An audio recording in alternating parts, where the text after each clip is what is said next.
Ditertawakan suami dan mertua saat hendak ikut pembukaan showroom baru. Mereka kaget saat melihatku pidato di podium. Mereka tak tahu bahwa aku adalah investor utama showroom itu. Sebelum lanjut ke ceritanya, seperti biasa, jangan lupa absen dari daerah mana saja bunda-bunda semuanya. Agar tali silaturahmi kita makin erat. Yang sudah subscribe, semoga rezekinya makin lancar.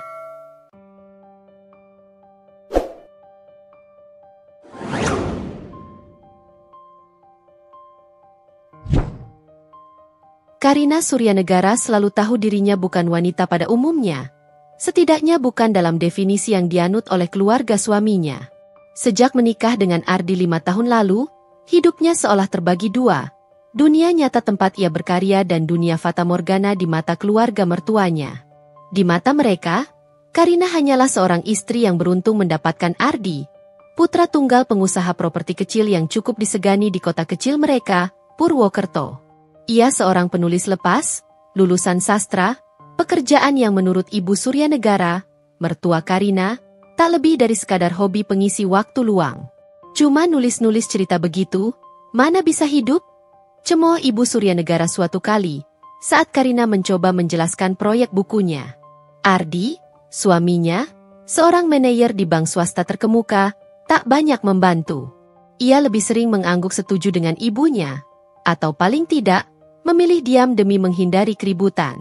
Karina, dengan rambut sebahu yang selalu tertata rapi dan senyum kalemnya, seringkali dianggap pasif.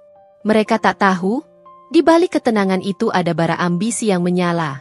Malam-malam yang dihabiskan di depan laptop, bukan hanya untuk menyelesaikan naskah-naskah fiksi, tetapi juga untuk mempelajari laporan keuangan, menganalisis pasar saham, dan membaca setiap artikel investasi yang ia temukan.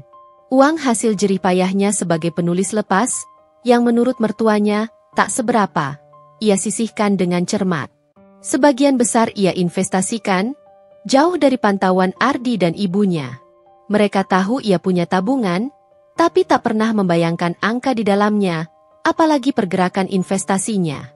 Rumah mereka, sebuah hunian minimalis yang dibangun atas nama Ardi, adalah saksi bisu dari kehidupan ganda Karina. Di satu sisi, ia adalah istri dan menantu yang patuh, mengerjakan tugas rumah tangga, sesekali menemani Ibu Suryanegara ke arisan, mendengarkan celotehan tentang betapa hebatnya Ardi dan betapa ia harus bersyukur. Di sisi lain, di balik pintu kamarnya yang tertutup rapat setelah semua orang terlelap, Karina berubah menjadi seorang pebisnis ulung yang cermat, teliti, dan berani mengambil risiko terukur. Ia telah membangun jaringan, bertemu dengan orang-orang baru di dunia investasi, dan diam-diam menanamkan modal pada beberapa proyek. Salah satunya adalah showroom mobil mewah yang akan dibuka. Proyek ini, ia tahu, adalah investasi terbesar dan paling menjanjikan yang pernah ia lakukan. Ini bukan hanya tentang uang, tapi tentang validasi. Validasi yang tak pernah ia dapatkan dari orang-orang terdekatnya. Ardi, di sisi lain, menikmati posisinya sebagai tulang punggung keluarga. Ia bangga dengan pekerjaannya di bank, sering membual tentang bonus dan kenaikan pangkat. Baginya, Karina adalah pelengkap hidup yang manis, seorang istri yang tidak rewel dan selalu ada di rumah. Ia tidak pernah benar-benar menanyakan atau peduli tentang apa yang Karina lakukan di balik layar laptopnya. Ketidakpedulian itu, tanpa disadari Ardi, justru memberikan ruang gerak tak terbatas bagi Karina untuk mewujudkan ambisinya. Ibu Suryanegara, dengan segala prasangka dan kecintaannya pada putra tunggalnya, bahkan lebih jauh lagi. Baginya, Karina hanyalah bayangan Ardi, seseorang yang harus selalu bergantung dan bersyukur pada status keluarga Suryanegara. Esok adalah hari yang telah lama Karina nantikan. Hari pembukaan showroom yang megah itu. Jantungnya berdebar, bukan karena kegugupan, melainkan antusiasme. Ia tahu hari itu akan menjadi awal dari babak baru dalam hidupnya.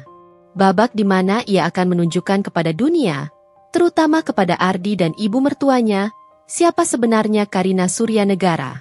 Pagi itu, udara di ruang makan rumah minimalis Karina seharusnya terasa hangat dengan semerbak kopi dan roti panggang. Namun yang terasa justru hembusan dingin dari keraguan dan nada meremehkan. Karina baru saja keluar dari kamar tidurnya, mengenakan gaun midi berwarna navy yang baru ia beli khusus untuk acara ini. Potongan gaun itu sederhana namun elegan, jatuh pas di tubuhnya, menonjolkan siluet tanpa berlebihan. Rambut sebahu miliknya disanggul modern dengan beberapa helai jatuh membingkai wajah, dan riasan tipis menonjolkan mata indahnya.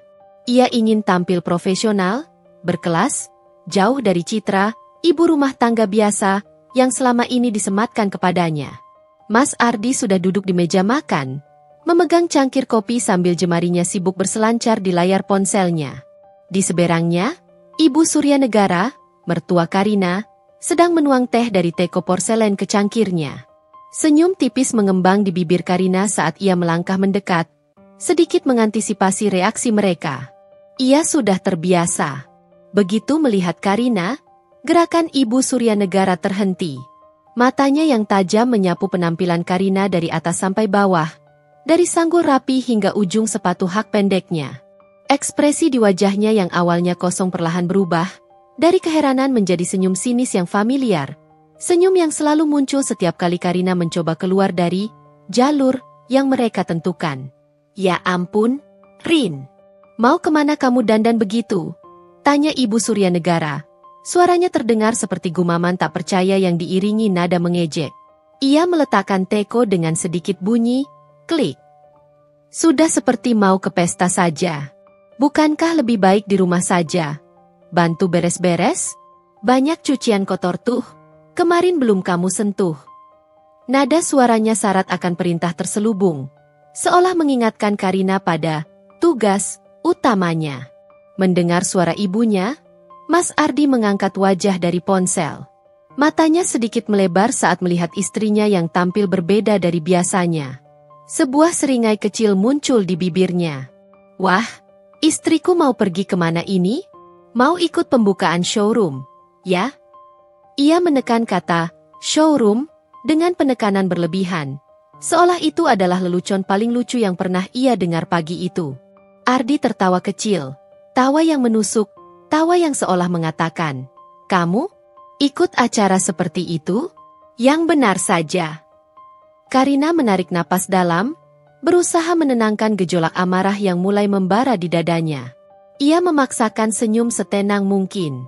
"Iya, Mas. Rina memang mau ke sana." Suaranya terdasi dengan upaya keras agar tidak bergetar. "Buat apa sih ikut-ikut begituan, Rin?" sambung Ibu Surya Negara, kini dengan nada yang lebih tegas, seolah sedang menegur anak kecil. "Itu kan acara orang penting, acara bisnis besar. Kamu mana mengerti soal showroom mobil mewah begitu? Paling juga cuma duduk manis di belakang, foto-foto, terus pulang. Tidak ada gunanya. Lebih baik di rumah, jadi istri yang baik. Urus suami, urus rumah.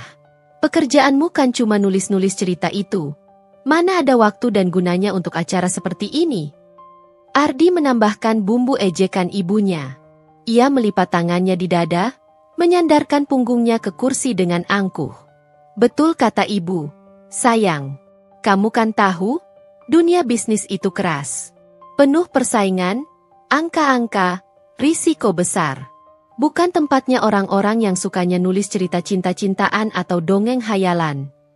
Kalimatnya, yang selalu ia lontarkan setiap kali Karina mencoba membahas pekerjaannya, selalu berhasil menohok. Ia selalu meremehkan profesi Karina, seolah apa yang ia lakukan hanyalah hobi tak berarti dibandingkan profesinya sebagai manajer bank yang bergengsi. Ardi tak pernah tahu bahwa dari setiap kata yang Karina rangkai, dari setiap cerita yang ia ciptakan, ia telah mengumpulkan modal, membangun jaringan, dan mendapatkan pengetahuan yang jauh lebih luas dari sekadar dunia perbankan yang Ardi banggakan. "Lagi pula, kamu kenal siapa di sana?" tambah Ibu Surya Negara lagi, mengukuhkan ejekannya. "Jangan sampai malu-maluin Mas Ardi nanti. Kan Mas Ardi juga mau datang, tapi nanti sore setelah jam kantor. Kalau kamu ikut sekarang, siapa yang mau memperhatikan? Kamu kan bukan siapa-siapa di sana, Rin. Paling juga cuma jadi penonton." Karina hanya bisa tersenyum tipis. Senyum itu bukan senyum menyerah, melainkan senyum rahasia yang menyimpan kejutan terbesar. Ia sudah menduga reaksi seperti ini, Ini adalah titik pemicu yang selalu ia alami setiap kali mencoba melangkah keluar dari zona yang ditentukan keluarga suaminya. Ejekan, keraguan, dan anggapan remeh itu bagai bensin yang menyulut api tekad dalam dirinya. Ia tak akan menjelaskan apapun. Biarlah mereka melihat sendiri nanti. Tidak apa-apa, Bu, Mas, ucap Karina lembut, meraih tas tangan kulitnya yang diletakkan di kursi. Rina sudah janji dengan teman. Penting kok. Ia sengaja tidak menyebutkan detail siapa, teman, itu, atau mengapa ia hadir di sana begitu pagi, jauh sebelum jam kerja Ardi berakhir. Kalau begitu, Rina pamit duluan, ya. Tanpa menunggu balasan, Karina melangkah anggun keluar dari ruang makan, meninggalkan Ardi dan Ibu Suryanegara yang masih saling pandang, tersenyum geli seolah baru saja memenangkan argumen sepihak yang tak pernah ia niatkan untuk dimenangkan. Mereka tak tahu, senyum tipis Karina bukan senyum menyerah, melainkan senyum puas yang menyimpan rahasia besar, rahasia yang akan meledak dan mengubah segalanya. Langkah Karina begitu mantap saat meninggalkan rumah. Setiap gerakannya memancarkan tekad yang tak tergoyahkan. Ia bahkan tak menoleh ke belakang, tak ingin melihat lagi seringai mengejek yang mungkin masih menghiasi wajah Ardi dan ibu mertua. Udara pagi yang sejuk di luar rumah terasa seperti embusan kebebasan yang ia rindukan. Ini adalah harinya. Dan ia tidak akan membiarkan kerikil kecil di pagi hari merusak momen monumental ini. Mobil online yang sudah dipesannya tiba tak lama kemudian. Sebuah sedan hitam yang bersih, menunggunya dengan tenang di depan gerbang. Begitu duduk di dalam, Karina menyandarkan punggungnya ke jok, menarik napas lega. Ia mengeluarkan ponselnya, mengecek ulang jadwal, daftar kontak penting, dan draft poin-poin pidatonya. Semua sudah siap, matang, dan terencana. Perjalanan menuju lokasi showroom, Lusuria Motors, memakan waktu sekitar 45 menit. Showroom itu terletak di area bisnis paling prestisius di pusat kota, sebuah kawasan yang dipenuhi gedung-gedung tinggi pencakar langit, butik-butik desainer, dan pusat perbelanjaan mewah. Karina sengaja memesan mobil online agar bisa fokus penuh pada persiapan mentalnya, mengulang kembali setiap kalimat, setiap jeda, dan setiap intonasi yang akan ia sampaikan dalam pidatonya nanti. Meskipun ia adalah investor utama, sosok di balik layar yang sesungguhnya, ia tetap ingin tampil prima dan profesional. Ini adalah panggungnya, dan ia tak ingin menyia-nyiakannya dengan penampilan yang kurang maksimal. Selama perjalanan yang tenang itu, pikiran Karina melayang jauh ke belakang, ke awal mula ambisinya yang tersembunyi. Ia mengingat kembali bagaimana ia, seorang penulis lepas dengan penghasilan yang menurut Ardi dan ibunya, tak seberapa, memutuskan untuk serius berinvestasi. Itu dimulai dari titik jenuh terhadap ketidakpuasan dan cara pandang meremehkan keluarga suaminya terhadapnya. Setiap ejekan, setiap keraguan yang mereka lontarkan, bagai pupuk yang menyuburkan tekadnya. Ia tidak hanya ingin membuktikan diri, tapi juga ingin memiliki kemandirian finansial yang kokoh, tak tergantung pada gaji Ardi atau harta warisan keluarga mertua yang selalu mereka banggakan. Ia memulai dengan investasi kecil, belajar otodidak dari setiap kegagalan dan kesuksesan. Malam-malam yang dihabiskan di depan laptop bukan hanya untuk merangkai kata dalam naskah fiksi, tetapi juga untuk mempelajari laporan keuangan perusahaan-perusahaan besar, menganalisis pergerakan pasar saham, dan menelan setiap artikel serta jurnal investasi yang ia temukan. Ia bahkan mengambil beberapa kursus daring tentang manajemen aset dan strategi investasi. Keuntungannya ia putar lagi, menambah portofolionya secara bertahap, kadang berisiko, namun selalu terukur. Hingga setahun yang lalu, melalui seorang kenalan yang ia temui di sebuah seminar investasi online, ia diperkenalkan dengan proyek Lusuria Motors. Proyek showroom mobil mewah ini dipimpin oleh seorang pengusaha visioner bernama Bapak Prasetyo, sosok yang dikenal jujur dan sangat berpengalaman di industri otomotif. Bapak Prasetyo, yang pada awalnya sedikit skeptis melihat latar belakang Karina sebagai penulis, justru melihat potensi besar pada Karina. Bukan hanya sebagai investor pasif, tapi juga sebagai seorang yang cerdas, berwawasan luas, dan memiliki intuisi bisnis yang tajam.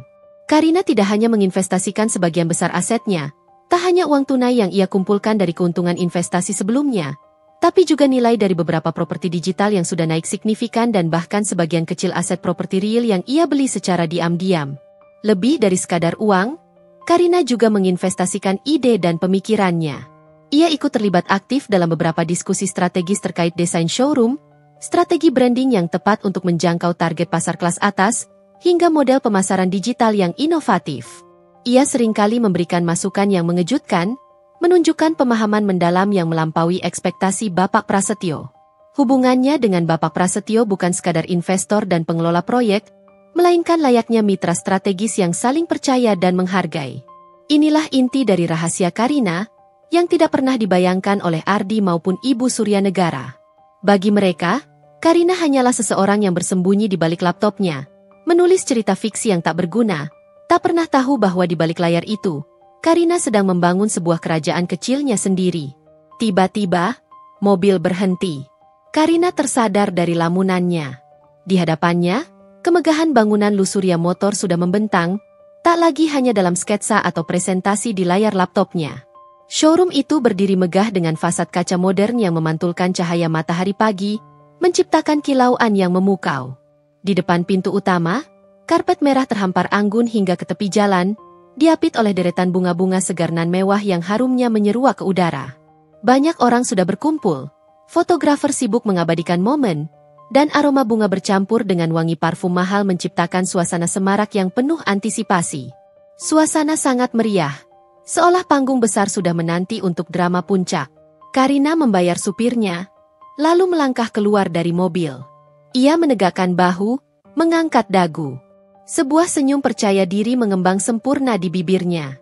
Ini bukan lagi Karina yang diremehkan di meja makan tadi pagi, yang dianggap tidak tahu apa-apa. Ini adalah Karina Suryanegara, seorang investor utama, seorang pebisnis ulung, yang siap menunjukkan hasil dari kerja keras, ketenangan, dan kesabarannya. Ia melangkah perlahan namun pasti, menyusuri karpet merah, menyatu dengan keramaian yang semakin padat, namun dengan satu tujuan pasti. Podium yang berdiri tegak di bagian depan, tempat para pembicara akan menyampaikan sambutan. Karina melangkah dengan penuh keyakinan, menyusuri kerumunan tamu yang terus berdatangan dan memenuhi area lobi utama showroom. Desir antusiasme di udara terasa kental, bercampur dengan aroma bunga segar dan kemewahan mobil-mobil yang dipajang. Matanya memindai sekeliling, mencari sosok-sosok yang familiar. Ia tahu Mas Ardi dan Ibu mertua berencana datang, meski nanti siang, setelah jam kantor Mas Ardi usai. Namun, ia tidak menyangka akan menemukan mereka sudah berada di sana, jauh lebih cepat dari dugaan Karina. Dan posisi mereka, itu yang membuat Karina tersenyum tipis dalam hati, penuh kemenangan yang masih terselubung. Mereka berdiri tak jauh dari panggung utama, di barisan paling depan, dekat dengan deretan jajaran direksi dan tamu-tamu VIP lainnya. Posisi mereka seolah ingin menunjukkan betapa pentingnya kehadiran mereka di acara semegah itu. Mas Ardi mengenakan setelan jas biru navy yang baru, terlihat sangat rapi dan formal, sesekali merapikan dasinya dengan gestur sok penting, matanya memindai sekeliling, mencari wajah-wajah yang dikenalinya. Di sampingnya, Ibu Suryanegara tampil anggun dengan kebaya modern berwarna marun yang dihiasi bordiran mewah, rambutnya disanggul rapi.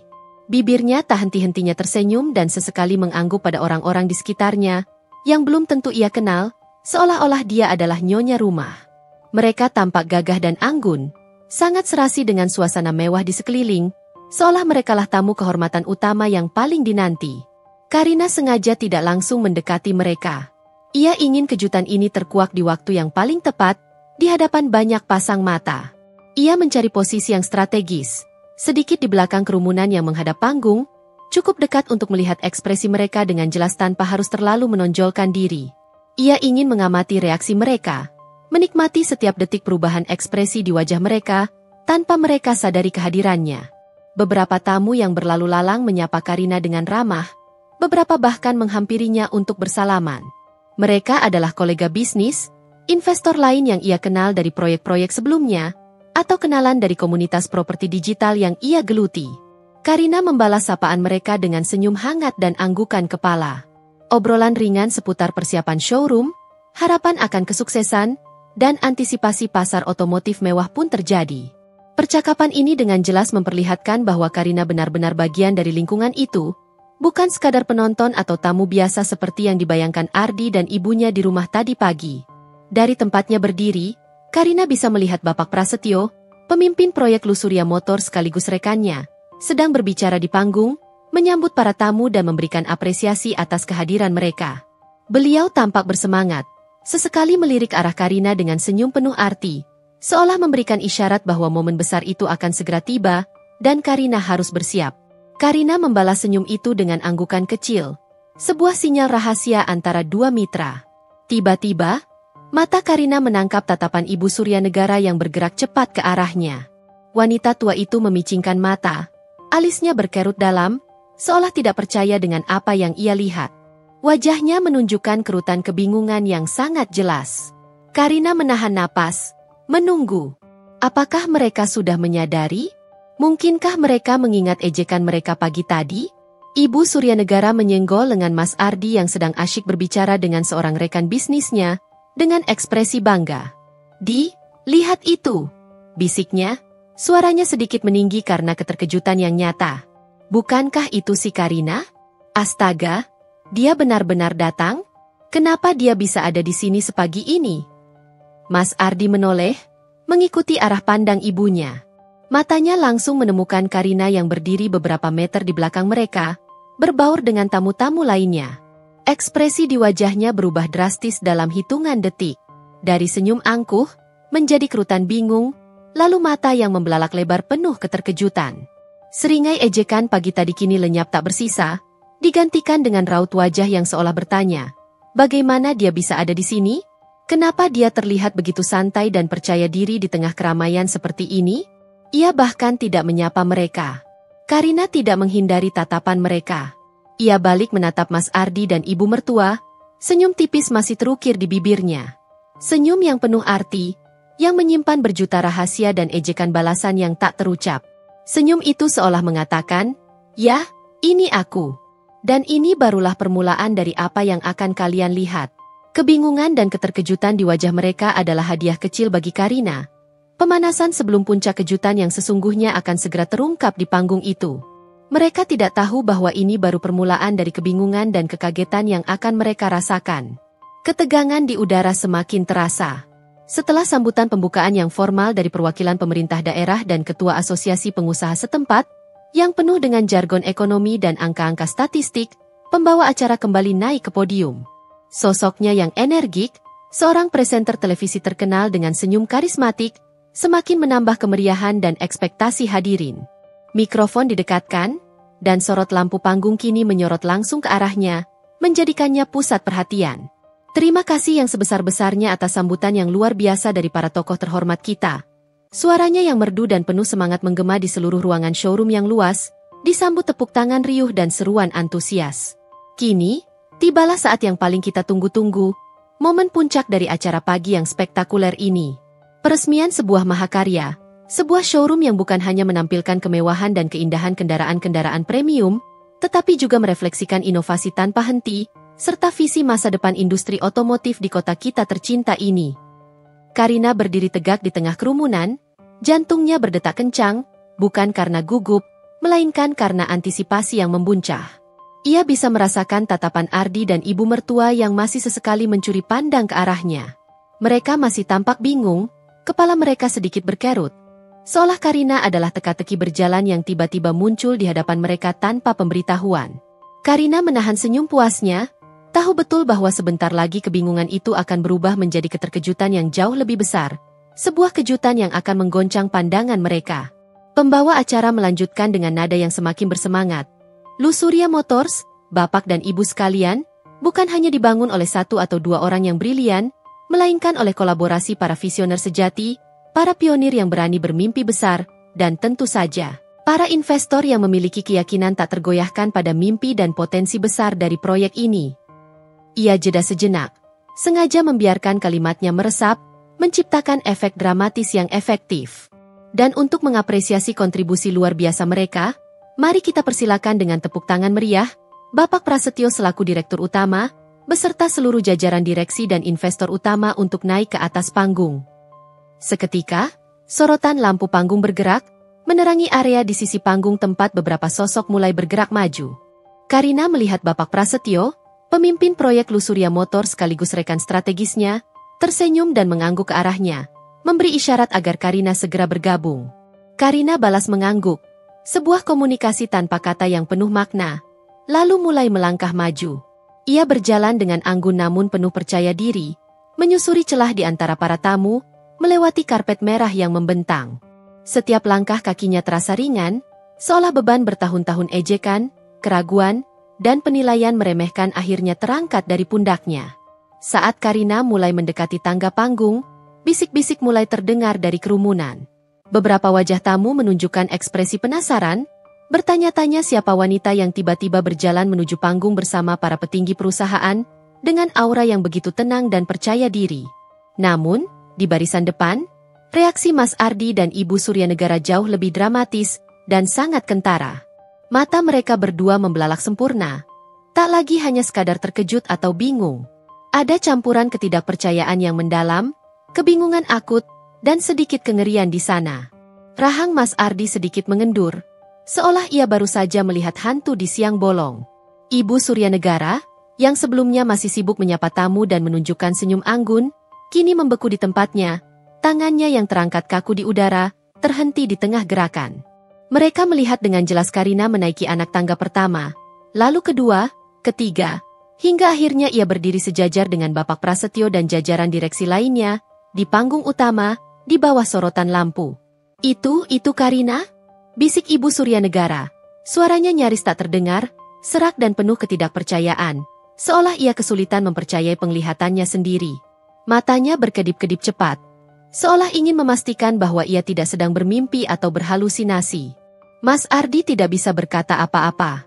Wajahnya yang tadi pagi penuh ejekan dan senyum meremehkan kini memucat pasi.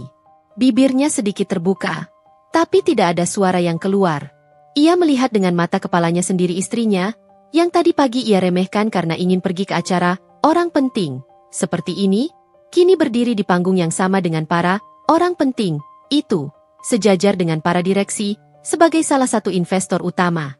Otaknya berputar keras, mencoba mencerna pemandangan di depannya, mencoba menghubungkan Karina yang ia kenal sebagai penulis cerita cinta-cintaan dengan sosok wanita berwibawa di panggung. Karina berdiri di sana, bagian dari para investor utama, seseorang yang baru beberapa jam lalu mereka sebut bukan siapa-siapa. Karina melirik arah mereka, sebuah senyum kemenangan tipis terukir jelas di bibirnya, senyum yang tak lagi tersembunyi. Senyum itu seolah menjawab semua ejekan di pagi hari, setiap keraguan yang mereka lontarkan, dan setiap pandangan meremehkan yang selama ini ia terima. Ya, ini aku. Dan ya, aku memang ada di sini. Di tempatku yang sebenarnya. Kalian tidak tahu apa-apa. Ruangan showroom yang megah itu mendadak hening sejenak. Semua mata kini tertuju sepenuhnya pada panggung. Bapak Prasetyo, dengan senyum bangga dan gestur hormat yang tulus, menyerahkan mikrofon kepada Karina.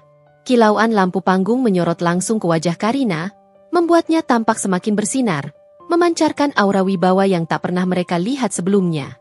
Ia menegakkan bahu, mengambil napas dalam-dalam, sebuah gestur kecil untuk menenangkan diri, dan menatap lurus ke depan.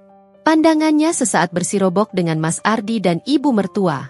Mereka masih berdiri mematung di barisan depan, seperti patung-patung hidup, wajah mereka menunjukkan perpaduan antara syok yang mendalam, kebingungan akut, dan mungkin sedikit rasa malu yang mulai menyelinap di balik pertahanan mereka. Ekspresi mereka adalah validasi paling nyata bagi Karina, sebuah pengakuan tanpa kata atas apa yang selama ini mereka abaikan dan remehkan. Selamat pagi, hadirin sekalian. Suara Karina terdengar jernih, tegas, dan percaya diri, memenuhi seluruh ruangan yang menggema. Tidak ada getaran gugup yang terdeteksi, tidak ada keraguan sedikit pun dalam intonasinya. Hanya ketenangan seorang profesional yang menguasai panggung, seorang yang tahu persis apa yang ia bicarakan. Merupakan suatu kehormatan dan kebahagiaan yang tak terhingga bagi saya bisa berdiri di sini hari ini, diresmikannya Lusurya Motors, sebuah impian besar yang kini dengan bangga kita saksikan telah menjadi kenyataan. Di barisan depan, Mas Ardi dan Ibu Suryanegara masih tak bergerak sedikit pun, terpaku. Pikiran mereka kalut, berputar-putar mencoba mencerna realitas yang ada di depan mata. Ini bukan Karina yang mereka kenal. Bukan Karina yang hanya sibuk dengan cerita cinta-cintaan di laptopnya. Bukan Karina yang bukan siapa-siapa dan hanya bisa di rumah. Suara Karina di panggung, yang begitu berwibawa dan penuh substansi, bagai palu godam yang menghantam, mengikis sedikit demi sedikit semua asumsi dan prasangka yang selama ini mereka pegang teguh tentang menantu dan istri mereka. Proyek ini, lanjut Karina, matanya menyapu kerumunan hadirin yang tampak terpukau oleh ketenangannya, bukan hanya tentang membangun sebuah showroom yang megah dan berkelas. Lebih dari itu, ini adalah tentang keyakinan pada potensi tak terbatas, pada inovasi yang berkelanjutan, dan pada keberanian untuk bermimpi besar tanpa batas. Ketika Bapak Prasetyo pertama kali memaparkan visinya tentang Lusurya Motors, saya langsung melihat masa depan. Saya melihat bagaimana showroom ini akan menjadi lebih dari sekadar tempat jual beli kendaraan mewah, tetapi juga sebuah pusat gaya hidup, tempat para pecinta otomotif bisa berbagi passion, pengalaman, dan bahkan membangun komunitas eksklusif. Ibu Suryanegara menyenggol lengan Ardi dengan siku. Dia bicara apa itu? Bisiknya. Suaranya serak dan nyaris tak terdengar, penuh keheranan. Visi? Inovasi? Pusat gaya hidup? Kapan dia belajar semua istilah bisnis sebesar itu? Kapan dia punya waktu untuk semua itu? Ardi hanya menggelengkan kepala, masih tak percaya, seperti tersambar petir. Ia ingat betul bagaimana pagi tadi ia mengejek Karina, mengatakan bahwa dunia bisnis itu keras dan bukan tempatnya bagi penulis cerita cinta-cintaan. Kini, istrinya sedang berbicara tentang visi, inovasi, dan strategi bisnis di hadapan ratusan orang, di panggung yang megah, disaksikan banyak tokoh penting. Sebagai seorang investor, Karina melanjutkan, suaranya semakin menguat, memancarkan keyakinan yang tak tergoyahkan. Saya selalu mencari proyek yang tidak hanya menjanjikan keuntungan finansial semata, tetapi juga memiliki dampak positif yang signifikan dan nilai jangka panjang yang berkelanjutan. Dan Lusurya Motors, saya berani katakan, memenuhi kriteria itu sepenuhnya. Saya percaya, dengan kolaborasi tim yang solid, visi yang jelas, strategi yang matang, dan tentu saja, dukungan tak terbatas dari para pelanggan setia, Lusurya Motors akan segera menjadi pemimpin pasar di industri otomotif premium, bukan hanya di kota ini, tapi juga di tingkat regional. Setiap kata yang keluar dari bibir Karina adalah sebuah palu godam yang telak menghantam ego Ardi dan Ibu Suryanegara. Mereka tak pernah membayangkan, sedikitpun, bahwa Karina memiliki pemahaman bisnis yang sedalam itu, apalagi terlibat dalam proyek sebesar ini. Selama ini, mereka memandang rendah pekerjaan Karina sebagai penulis, menganggapnya hanya hobi sampingan yang tak sebanding dengan pekerjaan Ardi yang bergengsi di bank. Namun, kini, Karina berbicara layaknya seorang pengusaha ulung, dengan percaya diri, dengan pengetahuan yang mendalam tentang pasar dan strategi. Terima kasih atas kepercayaan yang luar biasa yang telah diberikan kepada saya dan tim. Tutup Karina dengan senyum menawan yang tulus, memancarkan aura kemenangan yang lembut. Dan saya berharap Lusurya Motors dapat memberikan kontribusi signifikan bagi perkembangan ekonomi kota kita. Mari kita wujudkan impian ini bersama-sama, demi kemajuan kita semua. Ucapannya disambut tepuk tangan meriah dan gemuruh pujian dari seluruh hadirin yang memenuhi ruangan. Karina menunduk hormat, lalu mengembalikan mikrofon kepada pembawa acara.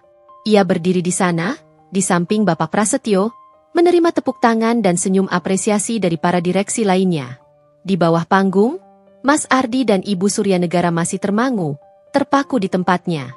Mereka menyaksikan seluruh pidato itu dengan mata kepala sendiri, dari awal hingga akhir. Pidato yang mengguncang dunia mereka, menghancurkan semua asumsi dan prasangka dangkal yang selama ini mereka bangun tentang Karina. Mereka tidak tahu harus bereaksi seperti apa. Kata-kata seolah tercekat di tenggorokan. Senyum sinis dan ejekan pagi tadi telah sepenuhnya tergantikan oleh raut wajah tak percaya yang amat sangat, diwarnai sedikit rasa sesal yang mulai merayap. Tepuk tangan meriah masih menggema di seluruh ruangan, disusul sorak-sorai apresiasi yang tulus dari ratusan hadirin. Karina tersenyum tulus, menerima ucapan selamat yang hangat dari Bapak Prasetyo dan jajaran direksi lainnya. Rasa puas yang dalam mengalir deras dalam dirinya, bukan hanya karena keberhasilan proyek showroom megah ini, tetapi juga karena ia akhirnya berdiri di panggung bergengsi ini, diakui atas kerja keras, ketekunan, dan visinya yang selama ini tersembunyi. Namun, di balik ramaian dan sorotan lampu yang membanjiri panggung, mata Karina tak bisa lepas dari dua sosok yang kini tampak seperti patung garam yang beku di antara lautan tamu, Mas Ardi dan Ibu Suryanegara. Wajah Ardi kini bukan lagi sekadar pucat pasi. Ada rona merah samar yang naik perlahan ke pipinya, bercampur dengan keringat dingin yang mulai membasahi dahinya. Ia tampak sangat gelisah, sesekali menggaruk tengkuknya yang sepertinya tidak gatal, sebuah gestur kebingungan yang tak bisa ia sembunyikan. Matanya yang sebelumnya penuh dengan rasa superioritas, kini terus menatap lekat ke arah Karina di panggung, seolah mencoba menguraikan teka-teki raksasa yang baru saja disajikan di hadapannya. Karina, istrinya, Seorang investor utama di acara sebesar ini? Bagaimana mungkin? Selama ini, ia selalu membayangkan Karina hanya berkutat dengan tulisan-tulisan remehnya, sibuk mengurus rumah, dan sesekali menemaninya ke acara kantor yang membosankan sebagai aksesoris belaka.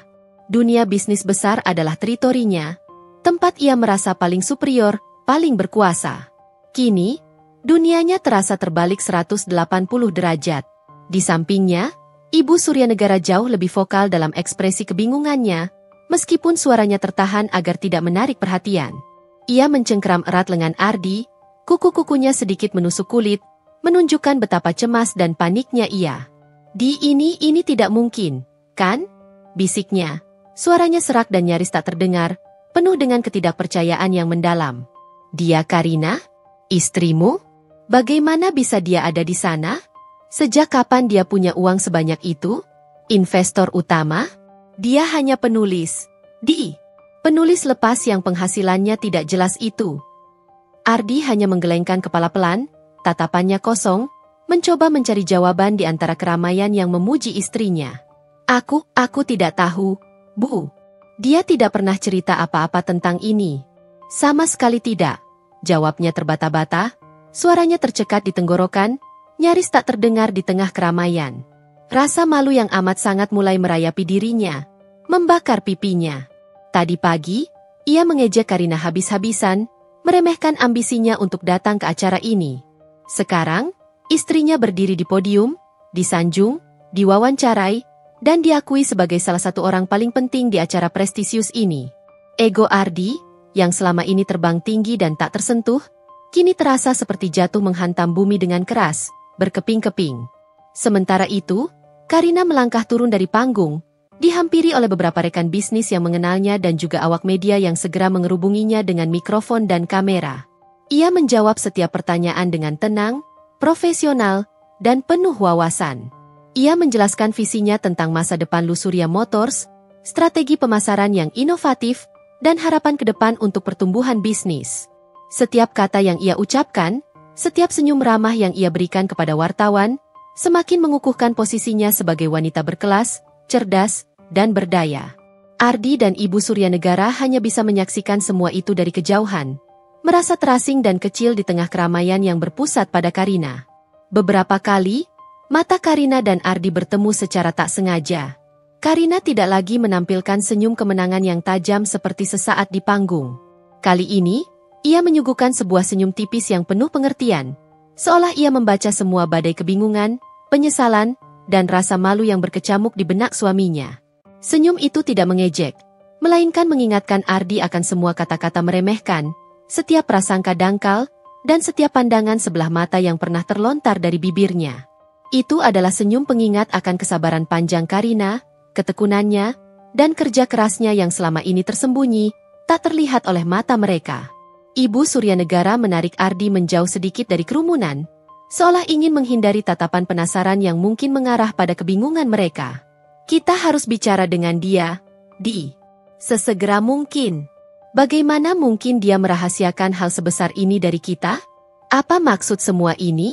Dia harusnya memberitahu kita. Dia pasti punya penjelasan yang masuk akal. Desaknya, suaranya terdengar panik bercampur amarah yang tertahan, seperti seekor singa betina yang wilayahnya tiba-tiba diambil alih.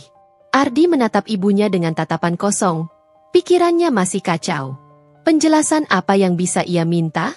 Ia yang selama ini menutup mata dan telinga terhadap potensi luar biasa istrinya. Ia yang menertawakan setiap ambisi Karina. Kini, fakta terpampang jelas di hadapannya, tak terbantahkan oleh alasan apapun. Sebuah kebenaran yang sangat pahit, yang membuat rasa malu, penyesalan, dan sedikit rasa takut akan masa depan mulai menggerogoti hatinya. Konflik batin yang hebat baru saja dimulai, bukan hanya antara ia dan Karina, tapi juga dalam dirinya sendiri, mempertanyakan siapa dirinya dan apa yang selama ini ia anggap sebagai kebenaran. Setelah serangkaian wawancara singkat yang menyenangkan dengan awak media dan obrolan ramah dengan beberapa kolega bisnis yang datang menyapa, Karina memutuskan untuk mencari sedikit ketenangan di area belakang showroom. Area ini, yang didesain khusus untuk staf, investor, dan back office, terletak jauh dari hiruk-pikuk keramaian peresmian dan sorotan kamera. Ia hanya ingin menyegarkan diri sejenak, meminum segelas air, dan menikmati keberhasilan kecil ini sendirian sebelum kembali ke keramaian yang masih memadati area depan. Namun, belum sempat ia mencapai pintu area tenang itu, sebuah suara memanggil namanya dari belakang, penuh keraguan dan kecanggungan yang kentara. Karina? Karina menoleh perlahan. Di belakangnya, berdiri Mas Ardi dan Ibu Suryanegara. Aura mereka yang biasanya angkuh kini tampak redup, tergantikan oleh ekspresi yang sulit diartikan di antara keduanya. Campuran rasa malu yang mendalam, kebingungan akut, dan mungkin sedikit amarah yang tersisa dari ejekan pagi tadi yang kini berbalik menusuk. Wajah mereka masih memucat, dan mata mereka dengan jelas menghindari tatapan langsung Karina, seolah enggan bertemu dengannya. Mas Ardi, Ibu, sapa Karina dengan nada netral, senyum tipis yang penuh makna masih melekat di bibirnya. Ia tak berusaha terlihat terkejut atau sombong. Ia hanya ingin melihat bagaimana mereka akan bereaksi, bagaimana mereka akan mengonfrontasinya setelah semua yang terjadi. Ibu Suryanegara melangkah maju satu langkah, namun kemudian ragu-ragu, seolah kakinya terpaku. Ia membuka mulutnya, lalu menutupnya lagi, mencari kata-kata yang tepat. Karina, akhirnya ia berucap, suaranya pelan dan bergetar, sangat berbeda dengan nada angkuh dan mencemooh yang ia gunakan di pagi hari. Apa-apaan semua ini? Investor utama? Kamu sejak kapan? Kenapa kamu tidak pernah bilang apa-apa kepada kami? Ini kan uang besar. Keluarga tahu apa-apa. Nada tuduhan itu masih ada. Namun kini lebih seperti ratapan keputusasaan. Karina menatap mertuanya lurus di mata. Tatapannya tenang namun tegas. Memangnya ibu pernah bertanya dengan sungguh-sungguh? Bu? Tanyanya balik. Suaranya lembut namun memiliki ketajaman yang menusuk. Atau Mas Ardi pernah peduli dengan apa yang Rina lakukan? Ia mengalihkan pandangannya yang kini penuh arti ke Ardi. Setiap kali Rina mencoba menjelaskan pekerjaan Rina, kalian selalu menganggapnya remeh. Menulis cerita cinta-cintaan, kata Mas Ardi. Tidak mengerti bisnis, kata ibu. Cuma hobi buang-buang waktu. Apa gunanya Rina menjelaskan detail proyek sebesar ini kalau kalian sudah punya penilaian sendiri, bahkan sebelum Rina bicara? Ardi tersentak mendengar kalimat Karina, seperti disengat listrik. Ia membuka mulut, ingin membela diri, ingin menyangkal, namun tidak ada kata yang keluar dari tenggorokannya. Setiap kalimat Karina adalah kebenaran yang pahit, kebenaran yang tak terbantahkan. Ia memang sering menganggap remeh pekerjaan istrinya, merasa bahwa profesinya sebagai manajer bank jauh lebih superior dan penting. Ia telah menutup mata dan telinga terhadap potensi Karina, sibuk dengan dunianya sendiri yang ia anggap paling penting. Tapi ini kan uang besar, Rin, seru Ibu Suryanegara lagi, kini dengan sedikit nada panik yang jelas. Uang dari mana kamu dapatkan semua itu? Apa kamu melakukan hal-hal yang tidak-tidak? Jangan-jangan Mas Ardi sampai tidak tahu uangmu dari mana?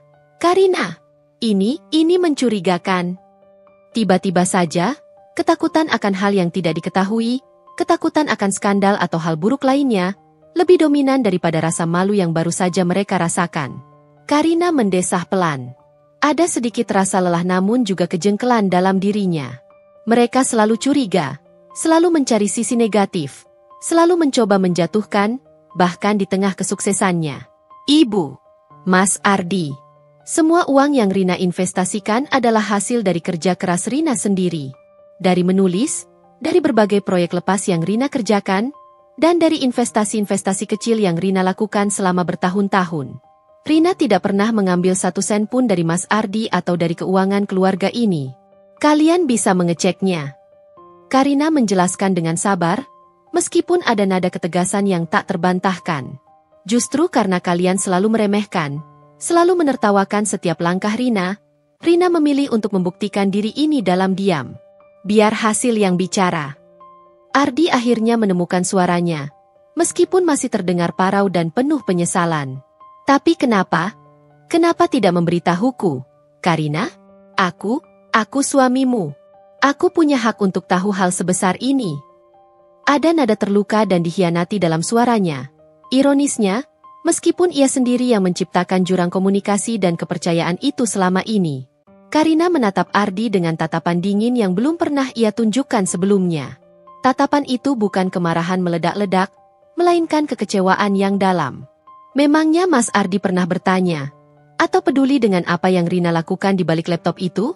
Setiap kali Rina mencoba berbagi tentang pekerjaan atau mimpi Rina, Mas selalu menyela, menganggapnya tak penting, atau bahkan mengganti topik pembicaraan. Mas bahkan tidak pernah benar-benar membaca tulisan Rina, bukan? Bagaimana Rina bisa berbagi hal sebesar ini? Kalau hal-hal kecil tentang hidup Rina saja Mas tidak pernah mau tahu dan peduli. Pertanyaan itu menggantung di udara, menusuk tepat di ulu hati Ardi. Ia tidak bisa menyangkalnya. Ia memang tidak pernah peduli. Keheningan yang mencekam menyelimuti mereka bertiga. Di tengah keramaian acara yang masih meriah di kejauhan, percakapan mereka terasa kontras, penuh beban dan penyesalan yang mendalam. Ini adalah kali pertama Karina benar-benar menunjukkan sisi dingin, tegas, dan tak berkompromi di hadapan mereka. Sisi yang selama ini tersembunyi di balik senyum dan kesabarannya yang tak terbatas. Mereka berdiri di sana, suami dan mertua, di hadapan seorang wanita yang mereka kira hanya seorang istri rumah tangga biasa yang bergantung pada mereka. Namun kini berdiri tegak sebagai investor utama sebuah bisnis besar. Sebuah kenyataan pahit yang mulai mengikis pondasi pandangan mereka tentang Karina, dan mungkin, tentang diri mereka sendiri. Pertemuan singkat namun intens di area belakang showroom meninggalkan Ardi dan Ibu Suryanegara dalam kondisi terguncang hebat. Mereka berjalan menjauh dari Karina, menyusuri keramaian dengan langkah gontai dan tak tentu arah, seolah baru saja dipaksa menelan pil pahit yang sangat getir. Kata-kata Karina yang tenang namun menusuk, memangnya Mas Ardi pernah peduli? Dan, justru karena kalian selalu meremehkan, Rina memilih untuk membuktikan diri ini dalam diam, terus bergema di kepala mereka, menjadi loop tak berujung. Kalimat-kalimat itu, sederhana namun menusuk relung hati, kini terasa begitu berat, membebani pikiran dan perasaan mereka. Dia itu serius? Bisik Ibu Suryanegara, mencengkeram lengan Ardi lagi dengan erat saat mereka sedikit menjauh dari pandangan Karina, mencari tempat yang lebih sepi di antara kerumunan. Semua uangnya hasil dia sendiri? Dari menulis dan investasi kecil-kecilan itu? Tidak mungkin. Kamu sudah cek rekeningnya, kan? Siapa tahu dia punya simpanan rahasia yang tidak benar, uang dari mana-mana, atau bahkan melakukan hal-hal yang tidak-tidak di belakang kita. Nada curiga masih melingkupi setiap ucapannya, menunjukkan bahwa kepercayaan mereka terhadap Karina sangat rapuh, dan kecurigaan lebih mudah mereka terima daripada kenyataan bahwa Karina jauh lebih hebat dari yang mereka bayangkan. Ardi hanya menggelengkan kepala, wajahnya keruh dan penuh penyesalan. Aku tidak pernah berpikir dia bisa melakukan hal sebesar ini, Bu. Dia selalu terlihat begitu saja. Tenang, tidak banyak bicara soal uang, sibuk dengan dunianya sendiri. Ia mencoba mempertahankan egonya, mencoba membenarkan ketidakpeduliannya selama ini. Dan aku memang tidak pernah mengecek rekening pribadinya. Ibu tahu itu. Aku percaya dia. Lagi pula, dia tidak pernah punya gelagat aneh atau mencurigakan. Ia berusaha mencari alasan, mencoba merasionalisasi situasi yang tak masuk akal baginya. Mungkin dia hanya beruntung saja. Atau mungkin dia hanya investor kecil yang kebetulan dapat jatah pidato karena ada koneksi dengan Pak Prasetyo. Ia mencoba menenangkan dirinya, mencoba kembali ke asumsi lamanya, namun suara hatinya sendiri berteriak menolak. Tepat saat itu, mereka kembali mendengar suara pembawa acara yang penuh semangat mengudara melalui speaker, memecah bisik-bisik dan kecemasan mereka. Baiklah, Bapak dan Ibu sekalian. Setelah mendengarkan pidato yang begitu menginspirasi dan visioner dari Ibu Karina Suryanegara, kini tibalah saatnya untuk acara inti kita. Kita akan menyaksikan penandatanganan kesepakatan kerjasama strategis antara Lusurya Motors dengan beberapa mitra eksklusif kami, serta momen spesial penyerahan kunci pertama kepada pembeli mobil premium edisi terbatas. Mas Ardi dan Ibu Suryanegara kembali menoleh dengan cepat ke arah panggung. Mereka melihat Karina masih berada di sana, di antara para direksi dan tamu kehormatan. Namun kali ini ia berdiri sedikit menonjol, di samping Bapak Prasetyo, sebagai sosok yang memiliki peran penting. Raut wajahnya tetap tenang dan profesional. Seolah semua badai di balik layar tadi tidak pernah terjadi. Dan untuk penandatanganan kesepakatan pertama yang sangat penting ini, lanjut pembawa acara dengan nada antusias yang membangkitkan hype, kami persilakan Ibu Karina Suryanegara, yang mewakili pihak investor utama, untuk bersama-sama dengan Bapak Prasetyo, menandatangani Memorandum of Understanding, MOU, dengan pihak Bank Mandiri sebagai mitra pembiayaan eksklusif kami. Seketika, sebuah meja dengan kain bludru merah dan dua pena perak yang berkilauan sudah disiapkan di tengah panggung. Bapak Prasetyo tersenyum hangat kepada Karina, mengundangnya maju dengan gestur tangan. Karina melangkah ke meja itu, mengambil salah satu pena perak, dan dengan gerakan mantap serta penuh percaya diri, membubuhkan tanda tangannya di atas dokumen MOU yang terhampar. Lampu kilat kamera membanjiri panggung, mengabadikan setiap momen penting itu, seolah memastikan semua orang melihat siapa yang sedang menandatangani dokumen tersebut. Adegan itu bagaikan pukulan telak yang kesekian kalinya, dan yang paling mematikan, bagi Ardi dan Ibu Surya Negara. Mata Ardi membelalak lebih lebar lagi. Rahangnya benar-benar jatuh. Bank Mandiri, mitra pembiayaan eksklusif, dan Karina menandatangani MOU itu, bukan hanya sebagai investor, tapi sebagai representasi investor utama. Dia bukan lagi investor kecil yang beruntung, melainkan seseorang yang memiliki otoritas dan kepercayaan penuh dalam kesepakatan sebesar itu. Apa? Bank Mandiri? Desis Ibu Surya Negara, tangannya spontan menutup mulutnya sendiri, seolah ingin mencegah suara terkejutnya meledak. Dia tanda tangan dengan bank? Bank sebesar itu? Jadi dia bukan cuma investor biasa. Dia punya kendali atas ini semua. Ketidakpercayaan dan ketakutan akan kebenaran yang jauh lebih besar dan tak terduga mulai menyergap mereka, menguasai seluruh pikiran. Ardi tidak bisa berkata-kata. Pikirannya kosong melompong, otaknya seperti hang. Ia bekerja di bank, ia tahu betul betapa ketatnya prosedur kerjasama dengan bank sebesar Mandiri. Sebuah MOU sebesar itu tidak akan sembarangan ditandatangani oleh investor kecil atau penulis lepas. Itu pasti melibatkan nilai investasi yang sangat besar dan otoritas yang signifikan.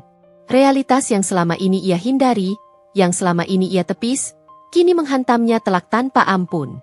Istrinya, Karina, adalah seorang pemain besar di dunia bisnis.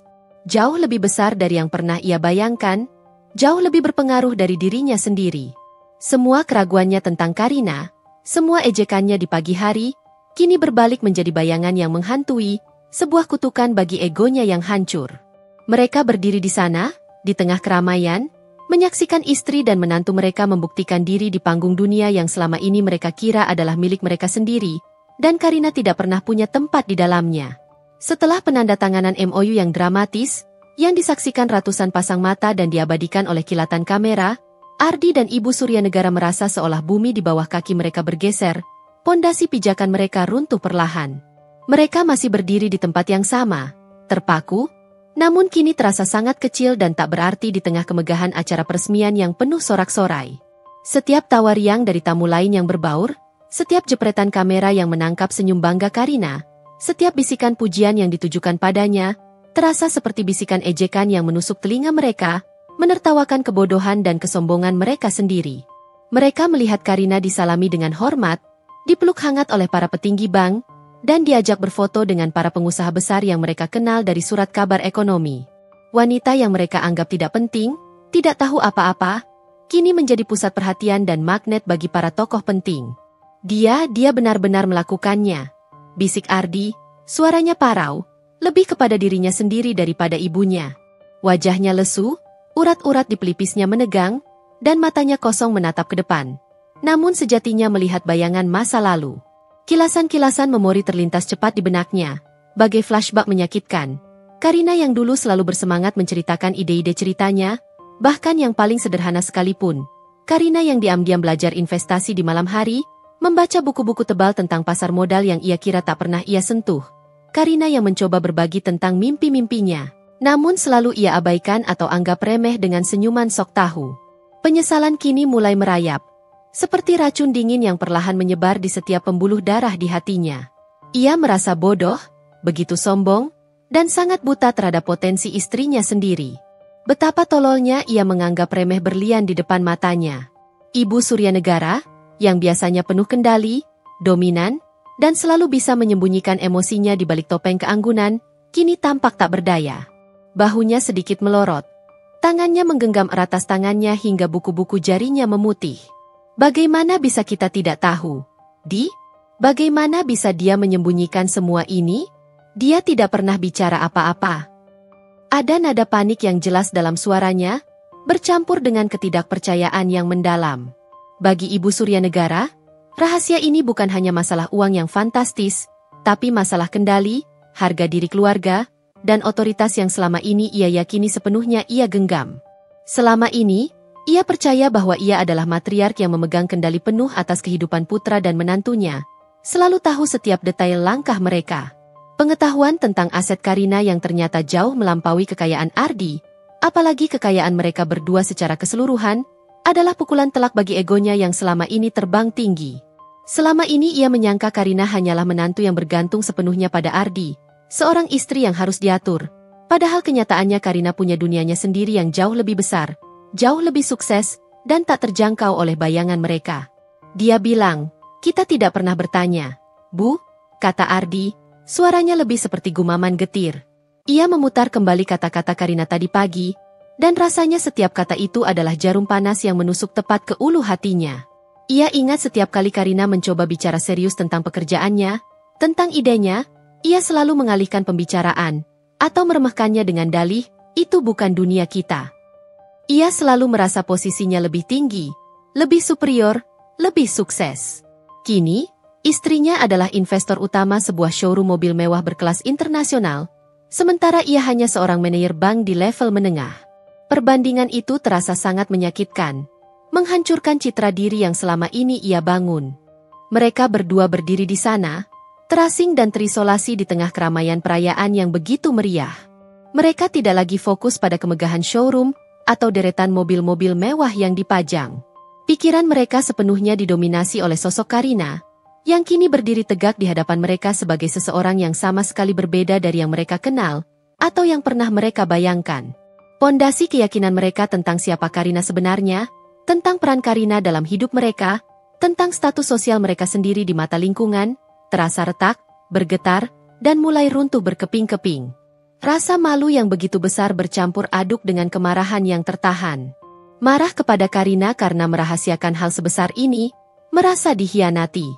Namun, yang lebih dominan adalah kemarahan kepada diri sendiri karena kebodohan, kesombongan, dan kebutaan mereka. Mereka telah menertawakan seorang wanita yang ternyata jauh lebih visioner, lebih cerdas, dan jauh lebih sukses dari yang pernah mereka impikan.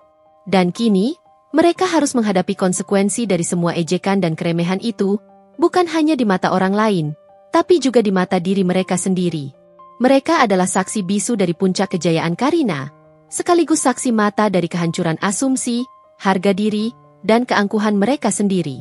Sore harinya, saat matahari mulai condong ke barat dan sinarnya menyusup tipis melalui celah gorden, suasana di rumah minimalis Mas Ardi dan Karina terasa begitu mencekam. Berbeda jauh dari hiruk-pikuk perayaan yang hingar-bingar di showroom tadi pagi, rumah itu diselimuti keheningan yang tebal, namun diwarnai dengan ketegangan yang begitu pekat, bisa dirasakan di setiap sudut ruangan. Mas Ardi dan Ibu Suryanegara sudah kembali lebih dulu. Wajah mereka masih dihinggapi rona kaget, kebingungan, dan kemarahan yang membatu, seolah baru saja melewati badai emosi. Mereka duduk di ruang tamu, di sofa yang sama seperti tempat mereka mengejek Karina tadi pagi, kini seperti menunggu eksekusi, tak ada yang berani memulai percakapan. Hawa dingin merambat di antara mereka, lebih dingin dari udara di luar. Tak lama kemudian, Karina tiba di rumah. Suara deru mesin mobil online yang berhenti di depan rumah terdengar samar. Ia masuk dengan langkah tenang dan terkontrol, meletakkan tas tangan kulitnya di meja konsol, dan melepas sepatu hak tingginya satu persatu dengan gerakan anggun. Ia sudah bisa merasakan aura dingin yang memenuhi ruangan, mencium aroma ketegangan di udara. Karina tahu, konfrontasi yang tak terhindarkan akan terjadi sebentar lagi. Ia mempersiapkan dirinya, menarik napas dalam-dalam, menghembuskannya perlahan, dan melangkah masuk ruang tamu, menghadapi mereka. Begitu melihat Karina berdiri di ambang pintu, Ibu Suryanegara langsung berdiri dengan tegang, wajahnya merah pada menahan amarah yang meledak-ledak. Tangannya terkepal di sisi tubuhnya. "Dari mana saja kamu, Karina? Kenapa kamu tidak langsung pulang setelah membuat ulah di sana?" Suaranya meninggi, menusuk. "Dan apa-apaan semua sandiwara tadi di showroom? Investor utama? Uang dari mana kamu dapatkan semua itu? Kamu pikir kami bodoh sampai bisa kamu permainkan seperti ini?" Rentetan pertanyaan itu keluar dengan nada menuduh, amarahnya meledak setelah sekian lama tertahan di depan umum. Karina menatap mertuanya dengan tenang, tidak sedikit pun gentar atau terpancing emosi. Matanya memancarkan ketegasan yang belum pernah Ibu Suryanegara lihat sebelumnya. Rina baru saja menyelesaikan beberapa urusan penting di showroom. Bu, banyak hal yang harus Rina koordinasikan. Ia berhenti sejenak, lalu melanjutkan, dan soal yang Ibu sebut, sandiwara, itu, Bu, itu bukan sandiwara. Itu adalah kenyataan. Kebenaran yang selama ini Rina bangun diam-diam. Ia lalu beralih menatap Ardi yang masih duduk membisu di sofa. Wajahnya menunduk dalam, menghindari tatapannya. Dan soal uang, seperti yang Rina bilang di sana, itu semua hasil kerja keras Rina sendiri. Hasil dari tabungan dan investasi yang Rina lakukan selama bertahun-tahun, yang tidak pernah kalian pedulikan, bahkan selalu kalian remehkan. Ardi akhirnya mengangkat wajahnya, menatap Karina dengan tatapan campur aduk antara penyesalan yang mendalam, rasa malu yang membakar, dan sedikit kemarahan yang terluka. Kenapa kamu tidak memberitahuku, Karina? Aku suamimu. Apa artinya semua ini? Kamu merahasiakan hal sebesar ini dariku selama ini. Apa kamu tidak percaya padaku sama sekali? Atau jangan-jangan, kamu memang berniat jahat dengan ini semua? Suaranya bergetar, lebih karena rasa malu yang mendalam yang merobek-robek egonya daripada kemarahan. Ia, yang selalu merasa sebagai kepala keluarga yang berkuasa, yang paling penting, paling tahu segalanya, ternyata tidak tahu apa-apa tentang aset istrinya yang kini terbukti jauh lebih besar dan strategis. Karina mendesah pelan, sebuah isyarat kepayahan namun juga kesabaran yang menipis. Mas, Ibu, Rina sudah berkali-kali mencoba menjelaskan.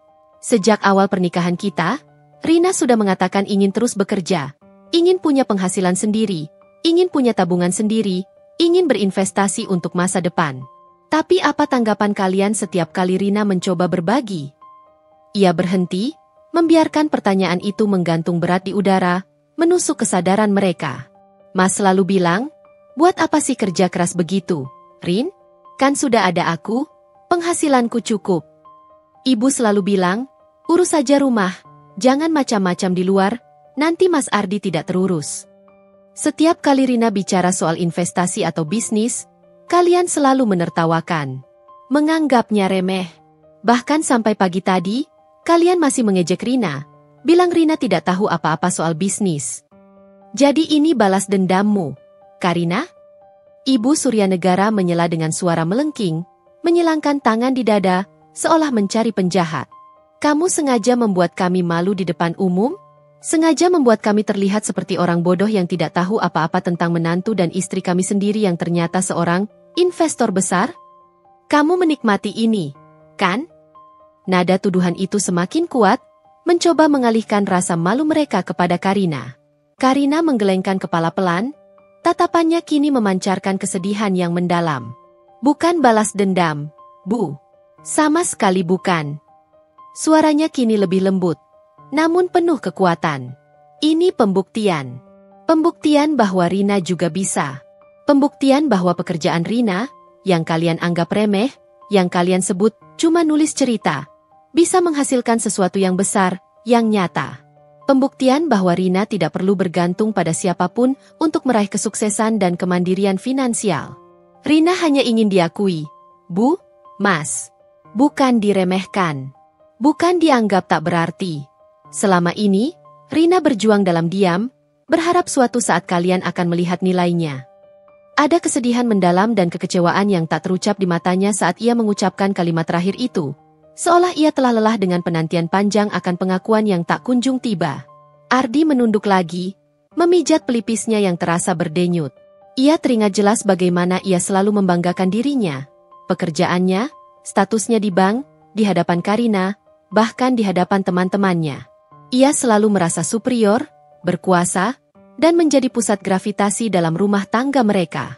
Kini, peran itu terbalik 180 derajat. Ia merasa kecil, tak berarti, dan sangat bodoh di hadapan istrinya sendiri. Rumah tangga yang selama ini ia kira stabil, bahagia dalam kekuasaannya, dan di bawah kendalinya, kini terasa seperti berada di ambang badai, siap dihantam gelombang besar. Ada jurang yang menganga lebar di antara mereka. Jurang yang tercipta dari bertahun-tahun keremehan, ketidakpedulian yang disengaja, dan rahasia yang terpaksa disimpan karena tak ada ruang untuk terbuka. Konfrontasi di ruang tamu tidak mereda, bahkan semakin memanas. Suasana tegang tak hanya menyelimuti ruangan, tetapi juga menusuk setiap relung hati Ardi dan Ibu Suryanegara. Setiap kata yang terucap dari bibir Karina terasa seperti pisau yang mengoyak luka lama, membuka kembali borok-borok masa lalu. Ardi, yang kini merasa terpojok dan terhimpit oleh fakta-fakta tak terbantahkan, berusaha mencari celah, mencoba membalikan keadaan dengan menuduh. Tapi, Rin, ujar Ardi, suaranya kini lebih tenang namun penuh emosi yang campur aduk, antara rasa malu, penyesalan, dan kemarahan karena merasa disudutkan. Kamu tidak pernah memberitahu seberapa besar ini sebenarnya. Investor utama? Mitra Bank Mandiri? Itu bukan investasi kecil-kecilan yang kamu bicarakan selama ini. Ini puluhan miliar. Karina, angka yang sangat besar. Kenapa kamu tidak jujur denganku? Apa kamu memang berniat memisahkanku dari semua ini, dari kesuksesanmu? Ada nada tuduhan yang tak beralasan, sebuah upaya putus asa untuk mengalihkan kesalahan dan beban tanggung jawab dari dirinya sendiri. Karina menatapnya lurus, tatapannya lelah namun tajam. Rasa lelah yang mendalam mulai menyelimuti dirinya. Lelah dengan pola yang sama berulang-ulang selama bertahun-tahun. Jujur? Mas, Rina sudah cukup sering mencoba jujur. Rina sudah cukup sering mencoba berbagi. Ia berhenti sejenak, membiarkan kenangan pahit itu kembali. Ingat saat Rina pertama kali dapat proyek menulis besar yang honornya lumayan, cukup untuk membayar cicilan motor. Karina mulai membuka memori lama, setiap detailnya jelas dalam ingatannya, seolah baru terjadi kemarin. Rina bilang akan pakai sebagian uang itu untuk investasi, mencoba masuk ke pasar modal. Apa respons Mas waktu itu? Mas malah bilang, untuk apa? Simpan saja di tabungan biasa. Uang segitu mana bisa jadi apa-apa? Karina, jangan aneh-aneh. Lalu saat Rina cerita sedang belajar saham online, belajar analisis teknikal, Mas cuma bilang, hati-hati saja, jangan sampai uangku ikut habis. Itu kan cuma mainan orang kaya saja, bukan level kita. Ardi terdiam, matanya terpaku pada lantai. Ia tidak bisa menyangkal. Ia ingat kejadian-kejadian itu dengan sangat jelas. Setiap kali Karina mencoba menunjukkan ketertarikan pada hal-hal di luar urusan rumah tangga, ia selalu meremehkannya, menganggapnya tak penting, bahkan mengucilkan. Ia selalu berasumsi bahwa keputusannya adalah yang terbaik bagi Karina, bahwa Karina harusnya bahagia dengan peran sebagai istri yang ia tentukan, seorang ibu rumah tangga yang fokus pada keluarga dan tidak perlu memikirkan hal-hal besar. Bahkan saat Rina mendapatkan keuntungan lumayan dari properti digital, yang waktu itu nilainya sudah puluhan juta, Rina mencoba lagi berbagi semangat dan keberhasilan. Mas hanya mengangguk-angguk acuh tak acuh dan bilang, syukurlah, berarti bisa buat nambah belanja dapur. Tidak ada pertanyaan lebih lanjut tentang bagaimana Rina melakukannya. Tidak ada ketertarikan sama sekali pada prosesnya. Apalagi ibu. Karina mengalihkan pandangannya pada Ibu Suryanegara yang kini menunduk dalam, menghindari tatapan Karina. Ibu selalu bilang, wanita itu sebaiknya di rumah saja, tidak usah sok-sok bisnis. Nanti urusan rumah berantakan, suami tidak terurus, nama keluarga bisa tercoreng. Setiap kalimat yang keluar dari bibir Karina adalah bukti tak terbantahkan, sebuah sejarah pahit tentang ketidakpedulian yang disengaja dan prasangka yang mengakar kuat. Ardi mulai menyadari betapa dalam akar permasalahannya. Bukan Karina yang tiba-tiba berubah menjadi orang lain, melainkan ia dan ibunya yang tak pernah memberi ruang, tak pernah memberi dukungan, tak pernah memberi kesempatan bagi Karina untuk tumbuh dan berkembang sebagai individu. Mereka telah menciptakan lingkungan di mana Karina merasa terpaksa menyembunyikan ambisinya dan setiap pencapaiannya demi menghindari ejekan, keributan, dan rasa tidak dihargai. Rina tidak pernah berniat memisahkan Mas dari apapun, apalagi dari kesuksesan yang Rina raih. Lanjut Karina, suaranya sedikit melembut, ada nada kecewa yang mendalam di dalamnya.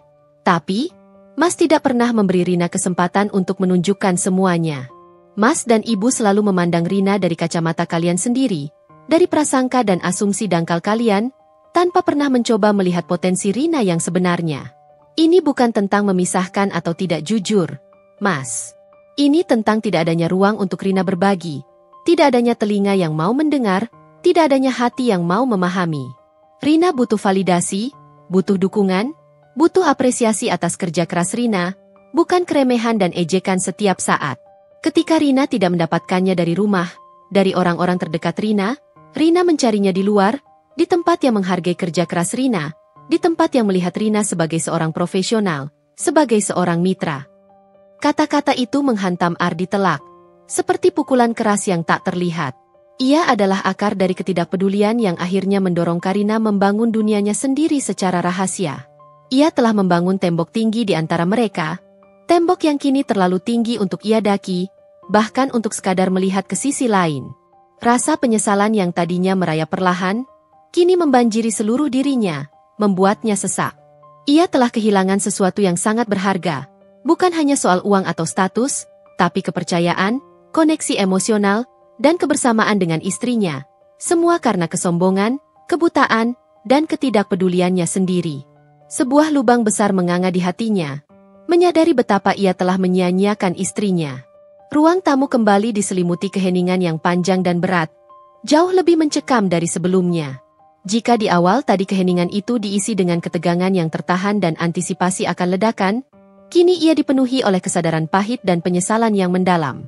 Setiap kata yang baru saja keluar dari bibir Karina telah menelanjangi Ardi dan Ibu Suryanegara, memperlihatkan ketidakpedulian, kesombongan, dan kebutaan mereka selama bertahun-tahun.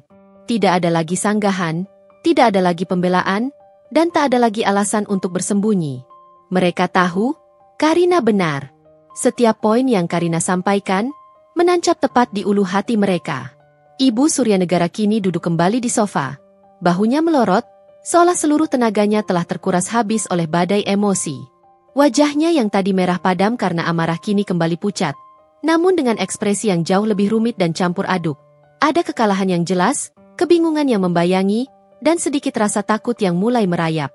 Ia telah kehilangan kendali atas situasi, atas menantunya, dan itu adalah hal yang paling ditakutinya selama ini. Menantu yang selama ini ia anggap bisa ia atur sesuka hati, yang ia anggap hanya seorang ibu rumah tangga biasa yang bergantung pada putranya, kini berdiri di hadapannya sebagai sosok yang tak terduga, jauh melampaui imajinasinya. Seluruh pondasi otoritasnya terasa runtuh.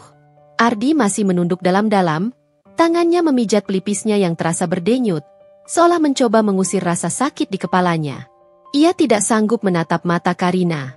Setiap kalimat istrinya adalah cambuk yang menghantam harga dirinya, menghancurkan citra diri yang selama ini ia banggakan. Ia melihat kembali bagaimana ia membangun citra dirinya sebagai suami yang sukses, tulang punggung keluarga yang paling diandalkan, manajer bank yang disegani oleh rekan-rekannya. Kini, semua itu terasa hampa, rapuh, dan tak berarti. Di hadapan Karina, ia merasa kecil, tak berarti, dan sangat bodoh. Penyesalan itu begitu menyesakan, membuatnya sulit bernapas, seolah ada beban berat menimpa dadanya. Bukan hanya penyesalan karena meremehkan istrinya, tapi juga penyesalan atas tahun-tahun yang terbuang, di mana ia bisa saja mendukung, belajar, dan tumbuh bersama Karina, alih-alih mengabaikannya dan sibuk dengan egonya sendiri. Karina membiarkan keheningan itu berlangsung lama. Ia tidak ingin menambah luka yang sudah ada, tapi ia juga tidak ingin membiarkan momen penting ini berlalu begitu saja tanpa ada pelajaran yang diambil. Mereka harus memahami dampak nyata dari perlakuan mereka selama ini. Ia berdiri di sana, mengamati mereka dalam diam, hatinya tercampur aduk antara rasa lega karena akhirnya rahasia itu terungkap dan kebenaran terpapar, dan kesedihan atas retaknya hubungan yang seharusnya dibangun atas dasar saling percaya, dukungan, dan penghargaan. Rina tidak meminta Mas atau Ibu untuk meminta maaf, kata Karina akhirnya, suaranya tenang, namun memiliki bobot yang memecah keheningan yang mencekam itu. Rina hanya ingin kalian memahami bahwa setiap orang, siapapun itu, punya potensi, punya mimpi, punya nilai yang tidak bisa diremehkan. Dan nilai itu tidak bisa ditentukan hanya oleh pekerjaan seseorang di mata orang lain, apalagi oleh jenis kelaminnya atau peran tradisionalnya. Ia menatap Ardi dan Ibu Suryanegara bergantian, dengan tatapan yang menuntut pengertian. Rina lelah merasa harus membuktikan diri setiap saat di rumah ini. Rina hanya ingin diakui sebagai pribadi, sebagai seorang istri dan menantu, yang juga memiliki jalan dan aspirasi sendiri yang patut dihargai. Rina hanya ingin ada dukungan, bukan keremehan yang tak berujung. Ibu Suryanegara mengangkat wajahnya, menatap Karina dengan mata berkaca-kaca yang dipenuhi rasa bersalah dan penyesalan. Kami tidak tahu, Karina. Kami sungguh tidak tahu bahwa ini akan berdampak sejauh ini. Ucapnya terbata-bata, suaranya parau. Kami pikir, kami hanya ingin yang terbaik untukmu dan Ardi. Kami tidak bermaksud untuk meremehkanmu. Kami hanya tidak melihatnya. Suaranya tercekat, ia tidak bisa menyelesaikan kalimatnya. Kebanggaan dan kesombongan yang selama ini melekat pada dirinya kini runtuh, tergantikan oleh rasa tak berdaya yang belum pernah ia rasakan sebelumnya. Ardi mengangkat wajahnya juga, matanya sembab, menatap Karina dengan pandangan memohon. Aku minta maaf, Karina, ucapnya lirih, nyaris tak terdengar, namun kali ini terasa sangat tulus. Ini adalah pertama kalinya ia mengucapkan kata itu dengan setulus hati kepada Karina mengenai hal ini, tanpa embel-embel pembelaan diri. Aku tidak pernah melihatmu. Aku terlalu sibuk dengan diriku sendiri, dengan pandanganku sendiri. Aku terlalu sombong. Aku menyesal. Menyesal sekali. Kata-kata itu keluar dengan susah payah, menunjukkan betapa beratnya bagi Ardi untuk mengakui kesalahan fatalnya dan betapa hancurnya egonya. Karina menatap suaminya. Ada sedikit kelegaan melihat penyesalan itu, sebuah celah kecil harapan di tengah puing-puing kepercayaan yang runtuh. Meskipun demikian, ia tahu perjalanan mereka masih sangat panjang dan terjal. Maaf saja tidak cukup, Mas, kata Karina, tidak lagi dengan nada marah atau menyalahkan, melainkan penuh kelelahan dan ketegasan yang lembut. Kalian harus berubah. Bukan hanya untuk Rina, tapi untuk diri kalian sendiri. Hubungan ini tidak bisa terus begini, tidak bisa dibangun di atas keremehan dan ketidakpercayaan. Rina tidak bisa terus-menerus merasa diremehkan di rumah Rina sendiri, di tempat yang seharusnya menjadi surga bagi Rina. Sebuah janji tak terucap menggantung di udara, berat dan penuh konsekuensi.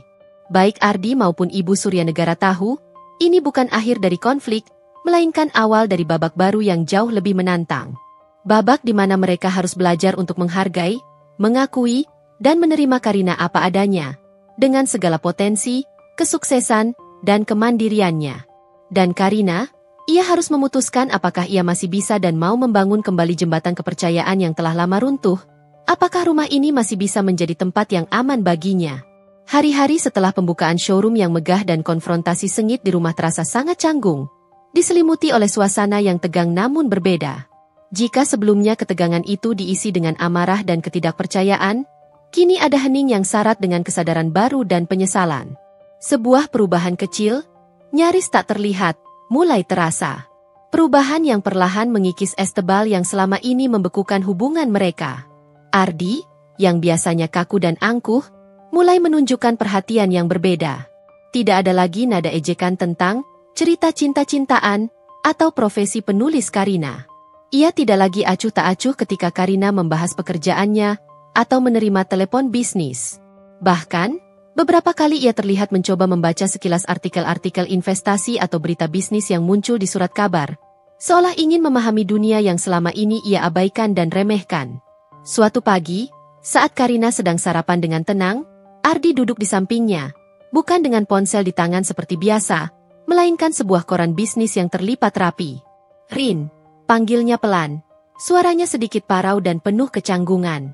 Aku melihat berita tentang Lusurya Motors di koran pagi ini. Ada fotomu juga di sana, cukup besar.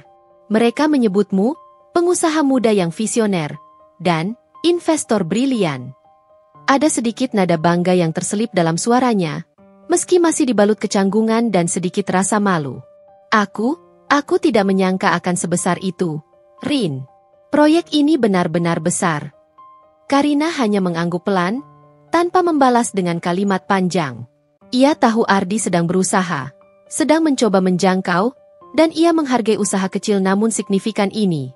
Ini adalah langkah pertama dari sekian banyak langkah yang harus diambil. Ibu Suryanegara juga menunjukkan perubahan yang mengejutkan.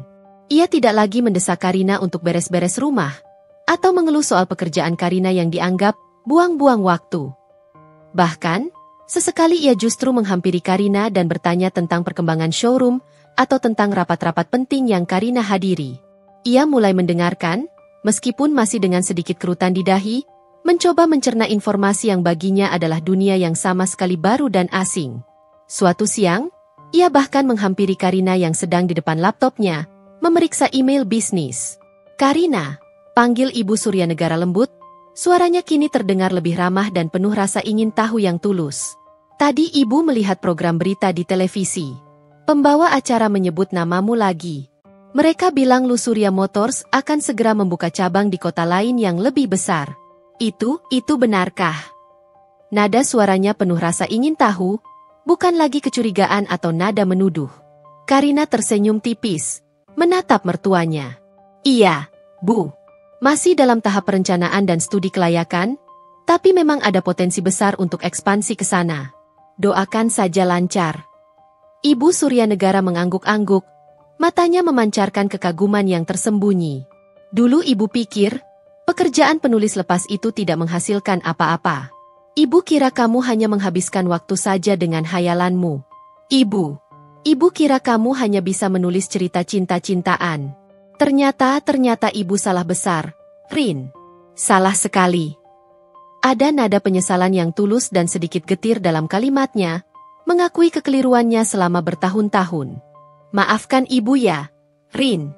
Ibu terlalu keras padamu, terlalu banyak menilai." Mendengar permintaan maaf yang tulus itu, hati Karina terasa sedikit menghangat. Ini adalah pengakuan yang ia nantikan selama bertahun-tahun, sebuah validasi atas perjuangannya dalam diam. Ia tahu, permintaan maaf ini tidak akan menghapus semua luka dan rasa sakit di masa lalu, tapi ini adalah awal yang baik, sebuah benih harapan. Malam harinya, setelah makan malam yang lebih tenang dari biasanya, Ardi mencoba membuka komunikasi lebih dalam. Ia duduk di samping Karina di sofa, tidak lagi menonton televisi atau sibuk dengan ponselnya. Tatapannya lurus ke depan, ke Karina. Aku benar-benar ingin memahami, Rin, tentang bisnismu, tentang investasimu. Aku merasa, aku terlalu banyak melewatkan hal penting dalam hidupmu. Aku tidak pernah mencoba mengerti duniamu." Ardi menatap Karina dengan tatapan yang tulus, penuh keinginan untuk memperbaiki dan menebus kesalahannya. Bisakah kamu mengajariku sedikit demi sedikit? Aku ingin tahu, ingin belajar darimu." Karina menatap suaminya. Ada ketulusan yang nyata di mata Ardi yang belum pernah ia lihat sebelumnya. Ia tahu, ini bukan tentang uang atau status, tapi tentang keinginan Ardi untuk kembali terhubung dengannya, untuk memahami dunianya, untuk menghargai siapa dirinya sebenarnya. Ini adalah langkah pertama yang tulus menuju perbaikan, sebuah jembatan yang mulai dibangun di atas jurang yang menganga. "Baik, Mas," jawab Karina pelan, sebuah senyum tipis namun tulus mengembang di bibirnya. "Kita bisa mulai dari awal lagi." Senyum itu adalah isyarat bahwa Karina masih membuka pintu. Beberapa minggu berlalu, dan perubahan di rumah terasa semakin nyata, seperti embun pagi yang perlahan mengusir kabut tebal. Kecanggungan yang sempat mendominasi perlahan memudar, digantikan oleh suasana yang lebih hangat, penuh pengertian, dan sedikit demi sedikit, kembali dipenuhi tawa. Ini bukan lagi rumah yang diselimuti keremehan, melainkan tempat di mana benih harapan mulai tumbuh. Ardi menepati janjinya. Tidak ada lagi ejekan sinis tentang cerita cinta-cintaan atau profesi penulis Karina. Sikap acuh tak acuhnya ketika Karina membahas pekerjaannya atau menerima telepon bisnis kini telah lenyap. Bahkan, setiap malam, setelah makan malam yang kini terasa lebih tenang dan akrab, ia akan duduk bersama Karina di ruang kerja kecil mereka. Karina dengan sabar menjelaskan kepadanya seluk-beluk dunia investasi, mulai dari dasar-dasar saham, properti digital, hingga strategi pasar yang lebih kompleks dan berisiko tinggi. Ardi mendengarkan dengan saksama, sesekali mengajukan pertanyaan cerdas yang menunjukkan bahwa ia benar-benar berusaha memahami, bahkan terkadang mencatat poin-poin penting. Ia bahkan mulai membaca buku-buku investasi yang dulu ia anggap membosankan dan tak relevan, menandai halaman-halaman penting, dan berdiskusi dengan Karina tentang isinya, bahkan tentang dilema-dilema investasi yang dihadapi Karina. Bukan hanya soal bisnis, Ardi juga mulai menunjukkan ketertarikan yang tulus pada dunia penulisan Karina. Ia sesekali bertanya tentang perkembangan naskah terbaru Karina, ide cerita yang sedang digarap, atau kendala yang Karina hadapi dalam proses kreatif. Ia bahkan pernah mencoba membaca beberapa bab dari salah satu novel Karina, dan Karina bisa melihat raut wajahnya yang serius saat membaca. Senyum Karina mengembang tulus ketika Ardi, dengan ekspresi sedikit canggung namun jujur, memuji alur cerita yang ia ciptakan, kedalaman karakter, atau gaya bahasa Karina yang khas. Validasi yang ia dambakan selama ini, kini datang dari orang yang paling ia inginkan dan butuhkan, suaminya sendiri. Ibu Suryanegara juga melanjutkan perubahannya yang mengejutkan. Ia tidak lagi mengintervensi urusan rumah tangga Karina dan Ardi dengan komentar-komentar negatif atau kritik pedas. Sebaliknya, ia sesekali menawarkan diri untuk membantu menyiapkan makanan saat Karina sibuk dengan rapat online atau deadline pekerjaan yang ketat. Ia juga mulai menunjukkan rasa bangga yang terang-terangan. Pernah suatu hari, ia dengan bangga menceritakan tentang kesuksesan Karina kepada tetangga atau kerabat yang berkunjung, menyebut Karina sebagai menantu yang hebat dan cerdas, bahkan menambahkan detail tentang investasi besar Karina. Pujian itu, meskipun terlambat datang setelah bertahun-tahun, terasa seperti balsam bagi luka lama Karina, mengobati sedikit demi sedikit rasa sakit yang pernah ada. Suatu sore, saat Ardi dan Karina sedang bersantai di kursi taman belakang yang teduh, menikmati semilir angin dan aroma bunga melati, Ardi meraih tangan Karina. Tangannya yang dulu sering mencengkeram ponsel kini menggenggam jemari Karina dengan lembut. Aku benar-benar minta maaf atas semua yang terjadi selama ini, Rin, katanya, tatapan matanya tulus, syarat penyesalan yang mendalam. Aku tahu permintaanku tidak akan menghapus semua rasa sakit, semua keraguan, atau kerugian emosional yang kamu alami karena sikapku. Aku terlalu sombong, terlalu buta oleh egoku sendiri. Aku tidak pernah membayangkan betapa besar potensi yang kamu miliki, dan betapa kerasnya kamu berjuang sendirian dalam diam. Karina menggenggam balik tangan Ardi, merasakan kehangatan dari sentuhan itu. Aku menghargai permintaan maafmu, Mas, ucapnya pelan, dan aku melihat semua usahamu untuk berubah. Itu yang terpenting bagiku sekarang.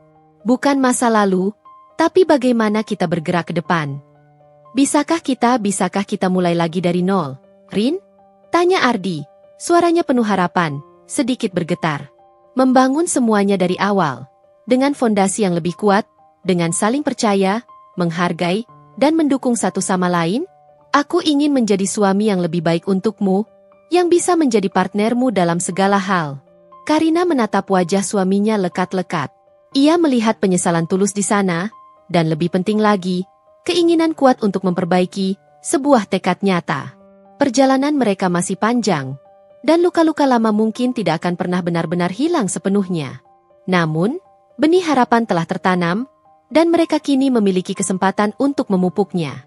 Mereka mungkin tidak akan pernah kembali ke masa lalu, tetapi mereka bisa membangun masa depan yang jauh lebih baik, lebih kokoh, dan lebih bahagia.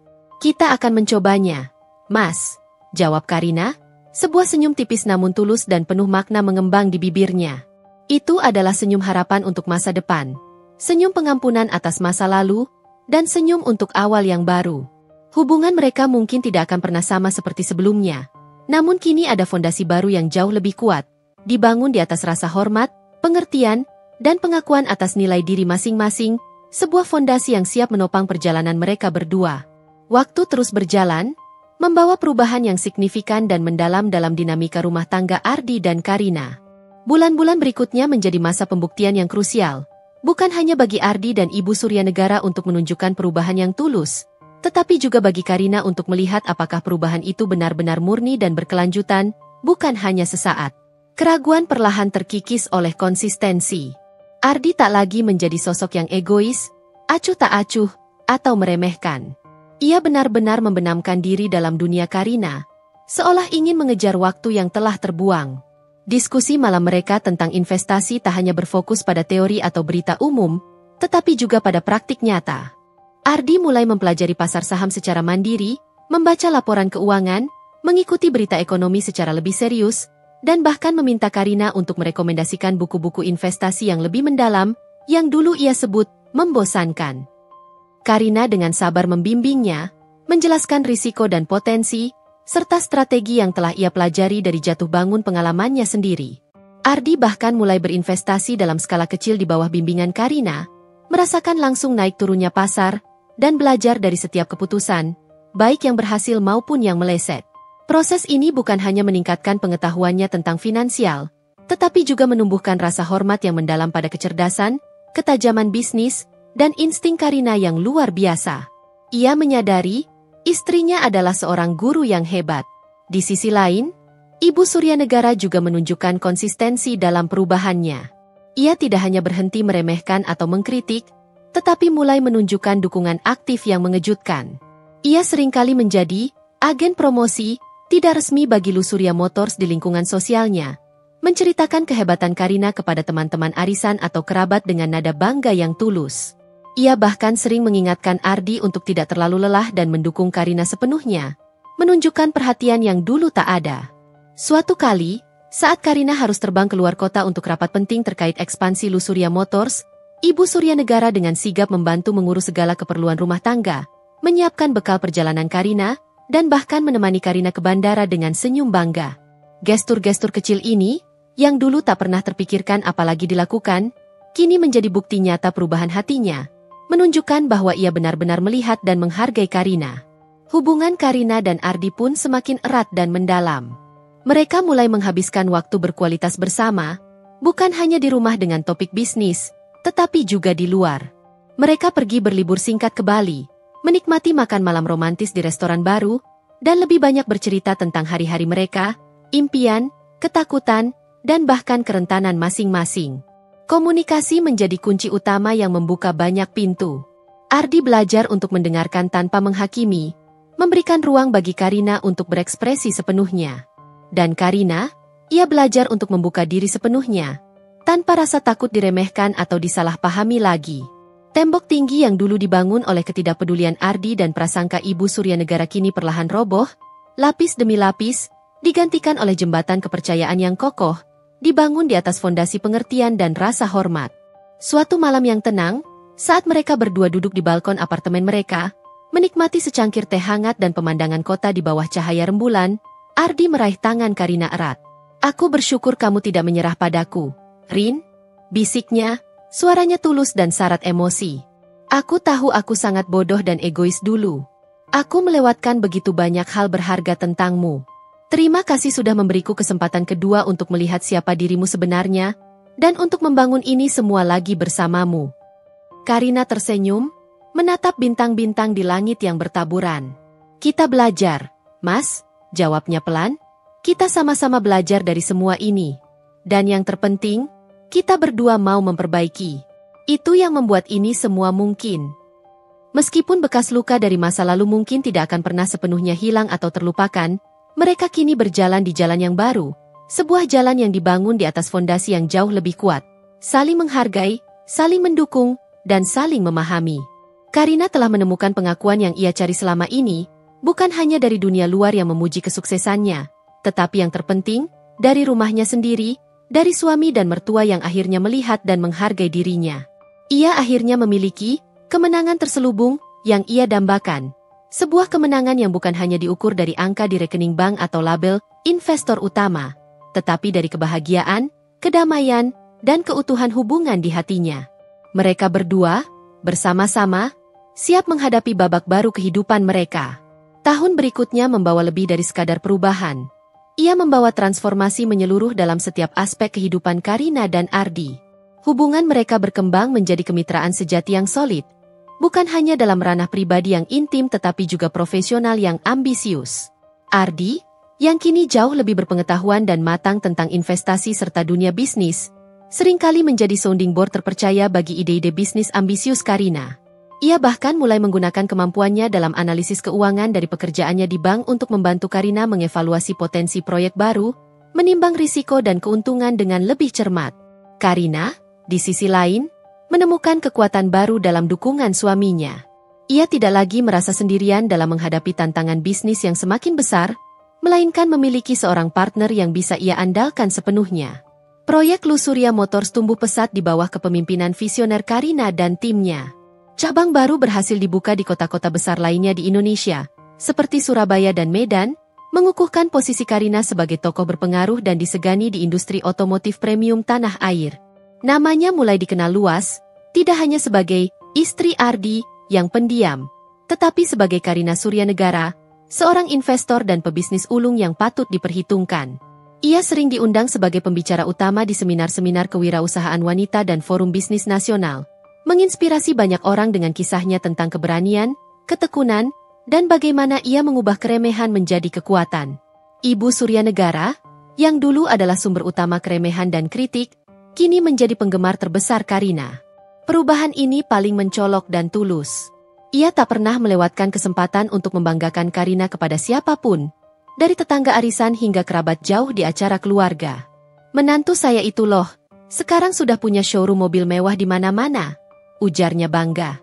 Ia bahkan mulai aktif di media sosial, membagikan berita tentang pencapaian Karina dan Luxuria Motors, menunjukkan dukungan yang tak pernah terpikirkan sebelumnya. Hubungannya dengan Karina berubah drastis. Kini ada rasa hormat, pengertian, dan kasih sayang yang tulus di antara mereka. Ibu Surya Negara sering datang ke rumah Karina, bukan lagi untuk mengkritik atau mengintervensi, tetapi untuk bercerita, bertanya kabar, dan bahkan menawarkan bantuan kecil yang tulus, seperti membawakan masakan kesukaan Karina. Suatu hari yang istimewa, Karina dan Ardi sedang makan malam romantis di sebuah restoran mewah yang menghadap Skyline Jakarta, merayakan ulang tahun pernikahan mereka yang kelima. Suasana intim itu diwarnai senyum dan tawa. Ardi mengangkat gelasnya yang berisi wine, matanya terpaku pada Karina, penuh cinta dan kekaguman yang tak terbatas. "Untukmu, istriku," katanya, suaranya tulus dan bergetar. "Untuk semua yang telah kamu raih dengan segala perjuanganmu, dan untuk semua pelajaran berharga yang telah kamu ajarkan kepadaku tentang hidup, kesabaran, dan keberanian. Aku sangat bangga memiliki kamu, Karina. Kamu adalah inspirasi terbesarku." Karina tersenyum. Matanya berkaca-kaca menahan haru. Ia meraih tangan Ardi dan menggenggamnya erat. "Untuk kita, Mas," jawabnya. "Untuk semua pelajaran pahit dan manis yang kita lalui, dan untuk masa depan yang lebih harmonis yang kita bangun bersama. Terima kasih karena sudah mau berubah dan membuka hati." Mereka bukan lagi pasangan yang hidup dalam bayang-bayang kesalahpahaman, ego, dan ketidakpedulian. Mereka adalah dua individu yang utuh dan saling melengkapi, saling mendukung, dan tumbuh bersama. Karina telah membuktikan bahwa kekuatan sejati tidak hanya terletak pada kekayaan materi, tetapi pada ketahanan jiwa, keberanian untuk bermimpi melampaui batasan yang diberikan orang lain, dan kemampuan untuk memaafkan. Ia telah menemukan harmoni baru dalam hidupnya. Sebuah harmoni yang dibangun di atas fondasi yang kokoh, jauh lebih kuat dari apapun yang pernah ia bayangkan. Kemenangan terselubungnya kini bukan lagi rahasia tersembunyi, melainkan sebuah kisah inspiratif tentang bagaimana cinta, pengertian, dan rasa hormat bisa membangun kembali apa yang pernah hancur, dan menciptakan sesuatu yang jauh lebih indah dan berarti. Bertahun-tahun berlalu, dan kisah Karina Surya Negara menjadi legenda tersendiri di kalangan pengusaha, terutama di kalangan wanita dan pebisnis muda di Indonesia. Kisahnya, yang dimulai dari keremehan, ejekan, dan perjuangan dalam diam, kini diceritakan sebagai studi kasus tentang ketekunan luar biasa, visi yang tajam, dan kekuatan untuk membuktikan diri di tengah segala rintangan. Luxuria Motors terus berkembang pesat, menjadi salah satu brand otomotif premium terkemuka di Indonesia, bahkan mulai merambah pasar Asia Tenggara dengan showroom baru di Kuala Lumpur dan Bangkok. Karina, dengan Ardi di sisinya sebagai partner bisnis dan hidup, memimpin perusahaan menuju puncak kejayaan yang tak pernah mereka bayangkan. Ardi, yang kini tak lagi bekerja di bank, sepenuhnya mendedikasikan dirinya untuk mendukung dan mengembangkan bisnis Karina. Ia menjadi kepala keuangan Luxuria Motors, menerapkan pengetahuannya yang mendalam tentang analisis finansial dan manajemen risiko dengan sangat baik. Ia adalah otak di balik strategi ekspansi keuangan perusahaan, memastikan setiap langkah diambil dengan perhitungan matang. Hubungan profesional mereka di kantor sama solidnya dengan hubungan pribadi mereka di rumah. Mereka adalah tim yang tak terpisahkan, saling melengkapi kekuatan dan menutupi kelemahan. Seringkali menyelesaikan masalah bisnis dengan diskusi santai di meja makan. Ardi sering bercanda di depan kolega atau media bahwa ia menyesal tidak memperhatikan Karina lebih awal. Tetapi senyum di wajahnya menunjukkan betapa bangganya ia, sebuah kebanggaan yang tulus dan mendalam. Ibu Surya Negara, kini seorang nenek yang bahagia dan selalu tersenyum, menemukan kebahagiaan baru dalam perannya sebagai manajer sosial tidak resmi keluarga. Ia tak pernah lelah menceritakan kisah sukses Karina kepada siapapun, dari tetangga hingga kerabat jauh yang datang berkunjung. Ia bahkan sering menghadiri acara-acara grand opening cabang baru Luxuria Motors, berdiri di samping Karina dengan wajah berseri-seri penuh bangga. Hubungan menantu mertua yang dulu penuh konflik dan ketegangan kini menjadi contoh ideal tentang bagaimana keluarga bisa belajar, beradaptasi, dan saling mencintai dengan lebih tulus. Ibu Suryanegara tak lagi melihat Karina sebagai menantu yang harus ia atur, melainkan sebagai seorang putri dan sumber kebanggaan. Karina sendiri, meskipun telah meraih kesuksesan besar dan pengakuan luas, tetap rendah hati, bijaksana, dan membumi. Ia sering mengatakan dalam setiap wawancara dan seminar bahwa kunci keberhasilannya bukan hanya karena kerja keras, tetapi juga karena kemampuannya untuk tidak menyerah pada penilaian negatif orang lain. Ia mengubah setiap keremehan menjadi bahan bakar, setiap ejekan menjadi motivasi yang membakar semangatnya. Dengan kesuksesannya, ia tidak melupakan akarnya. Ia aktif dalam gerakan pemberdayaan perempuan, mendirikan yayasan bernama Aksaras Asa, yang memberikan bimbingan, pelatihan, dan modal awal bagi wanita-wanita yang ingin berwirausaha namun diremehkan oleh lingkungan sekitarnya, sama seperti dirinya di masa lalu. Ia ingin memastikan tak ada lagi wanita yang harus berjuang sendirian dalam diam. Kisah Karina Suryanegara menjadi jejak inspirasi yang tak lekang oleh waktu. Sebuah pengingat yang kuat bahwa potensi seseorang tidak bisa dibatasi oleh prasangka, oleh label sosial, atau oleh pandangan sempit orang lain. Bahwa terkadang, kemenangan terselubung yang paling manis adalah ketika kita membuktikan nilai diri kita, bukan dengan amarah atau balas dendam yang merusak, tetapi dengan kesuksesan yang nyata, kebaikan yang menginspirasi, dan kebahagiaan yang tulus dari dalam hati. Dan bahwa sebuah rumah tangga yang hampir hancur karena ego dan ketidakpedulian, bisa dibangun kembali menjadi lebih kokoh, harmonis, dan penuh cinta, asalkan ada kemauan dan ketulusan untuk saling menghargai, memahami, dan mencintai seutuhnya. Di penghujung hari, saat Karina dan Ardi kembali ke rumah mereka yang kini selalu dipenuhi kehangatan dan canda tawa, mereka sering duduk berdua di teras belakang, menikmati senja. Ardi akan meraih tangan Karina, menatapnya dengan kekaguman yang tak lekang oleh waktu dan cinta yang mendalam. Karina akan tersenyum, hatinya dipenuhi rasa syukur atas perjalanan yang telah mereka lalui bersama. Mereka tahu, perjalanan mereka adalah bukti nyata bahwa dari retaknya fondasi, bisa tumbuh kekuatan yang luar biasa, dan dari sebuah permulaan yang pahit, bisa tercipta masa depan yang penuh harmoni, inspirasi, dan kebahagiaan sejati. Tahun-tahun terus bergulir, membawa Karina dan Ardi semakin jauh dari bayangan masa lalu yang kelam. Kisah mereka, yang awalnya adalah perjuangan pribadi yang tersembunyi, kini telah menjadi warisan yang hidup dan menginspirasi bagi banyak orang. Lusurya Motors bukan hanya sekadar bisnis otomotif yang sukses, melainkan sebuah simbol nyata bahwa ketekunan, visi yang kuat, dan kepercayaan yang dibangun kembali bisa mengubah keremehan menjadi kemuliaan, mengubah luka menjadi kekuatan. Karina dan Ardi, yang kini tak terpisahkan, terus memimpin Lusurya Motors menuju puncak baru, merambah pasar global dan berinovasi tanpa henti. Kemitraan mereka, baik di ruang rapat maupun di rumah, menjadi fondasi utama kesuksesan yang berkelanjutan. Ibu Suryanegara, kini seorang nenek yang bahagia dan penuh kasih sayang, menemukan kebahagiaan sejati dalam perannya sebagai penjaga cerita, keluarga. Ia tak pernah lelah menceritakan kembali perjalanan Karina kepada cucu-cucunya, menekankan pentingnya saling menghargai dan tidak pernah meremehkan impian siapapun. Mereka membuktikan bahwa dari retakan lama, dari luka yang menganga, bisa tumbuh harmoni baru yang abadi. Sebuah harmoni yang dibangun di atas pondasi yang kokoh, di mana setiap anggota keluarga merasa dihargai, didukung, dan dicintai seutuhnya. Kisah mereka bukan hanya tentang kesuksesan finansial, tetapi tentang kemenangan pribadi, pemulihan hubungan, dan kebahagiaan yang ditemukan dari kesediaan untuk berubah. Jejak inspirasi yang ditinggalkan Karina telah terukir jelas. Ia bukan hanya seorang pengusaha sukses, melainkan pelita bagi banyak wanita yang berjuang. Kisahnya menjadi pengingat bahwa cahaya sejati seringkali berasal dari kegelapan yang paling dalam, dan bahwa dengan keyakinan pada diri sendiri, kita bisa menulis ulang takdir, menciptakan warisan yang jauh melampaui ekspektasi.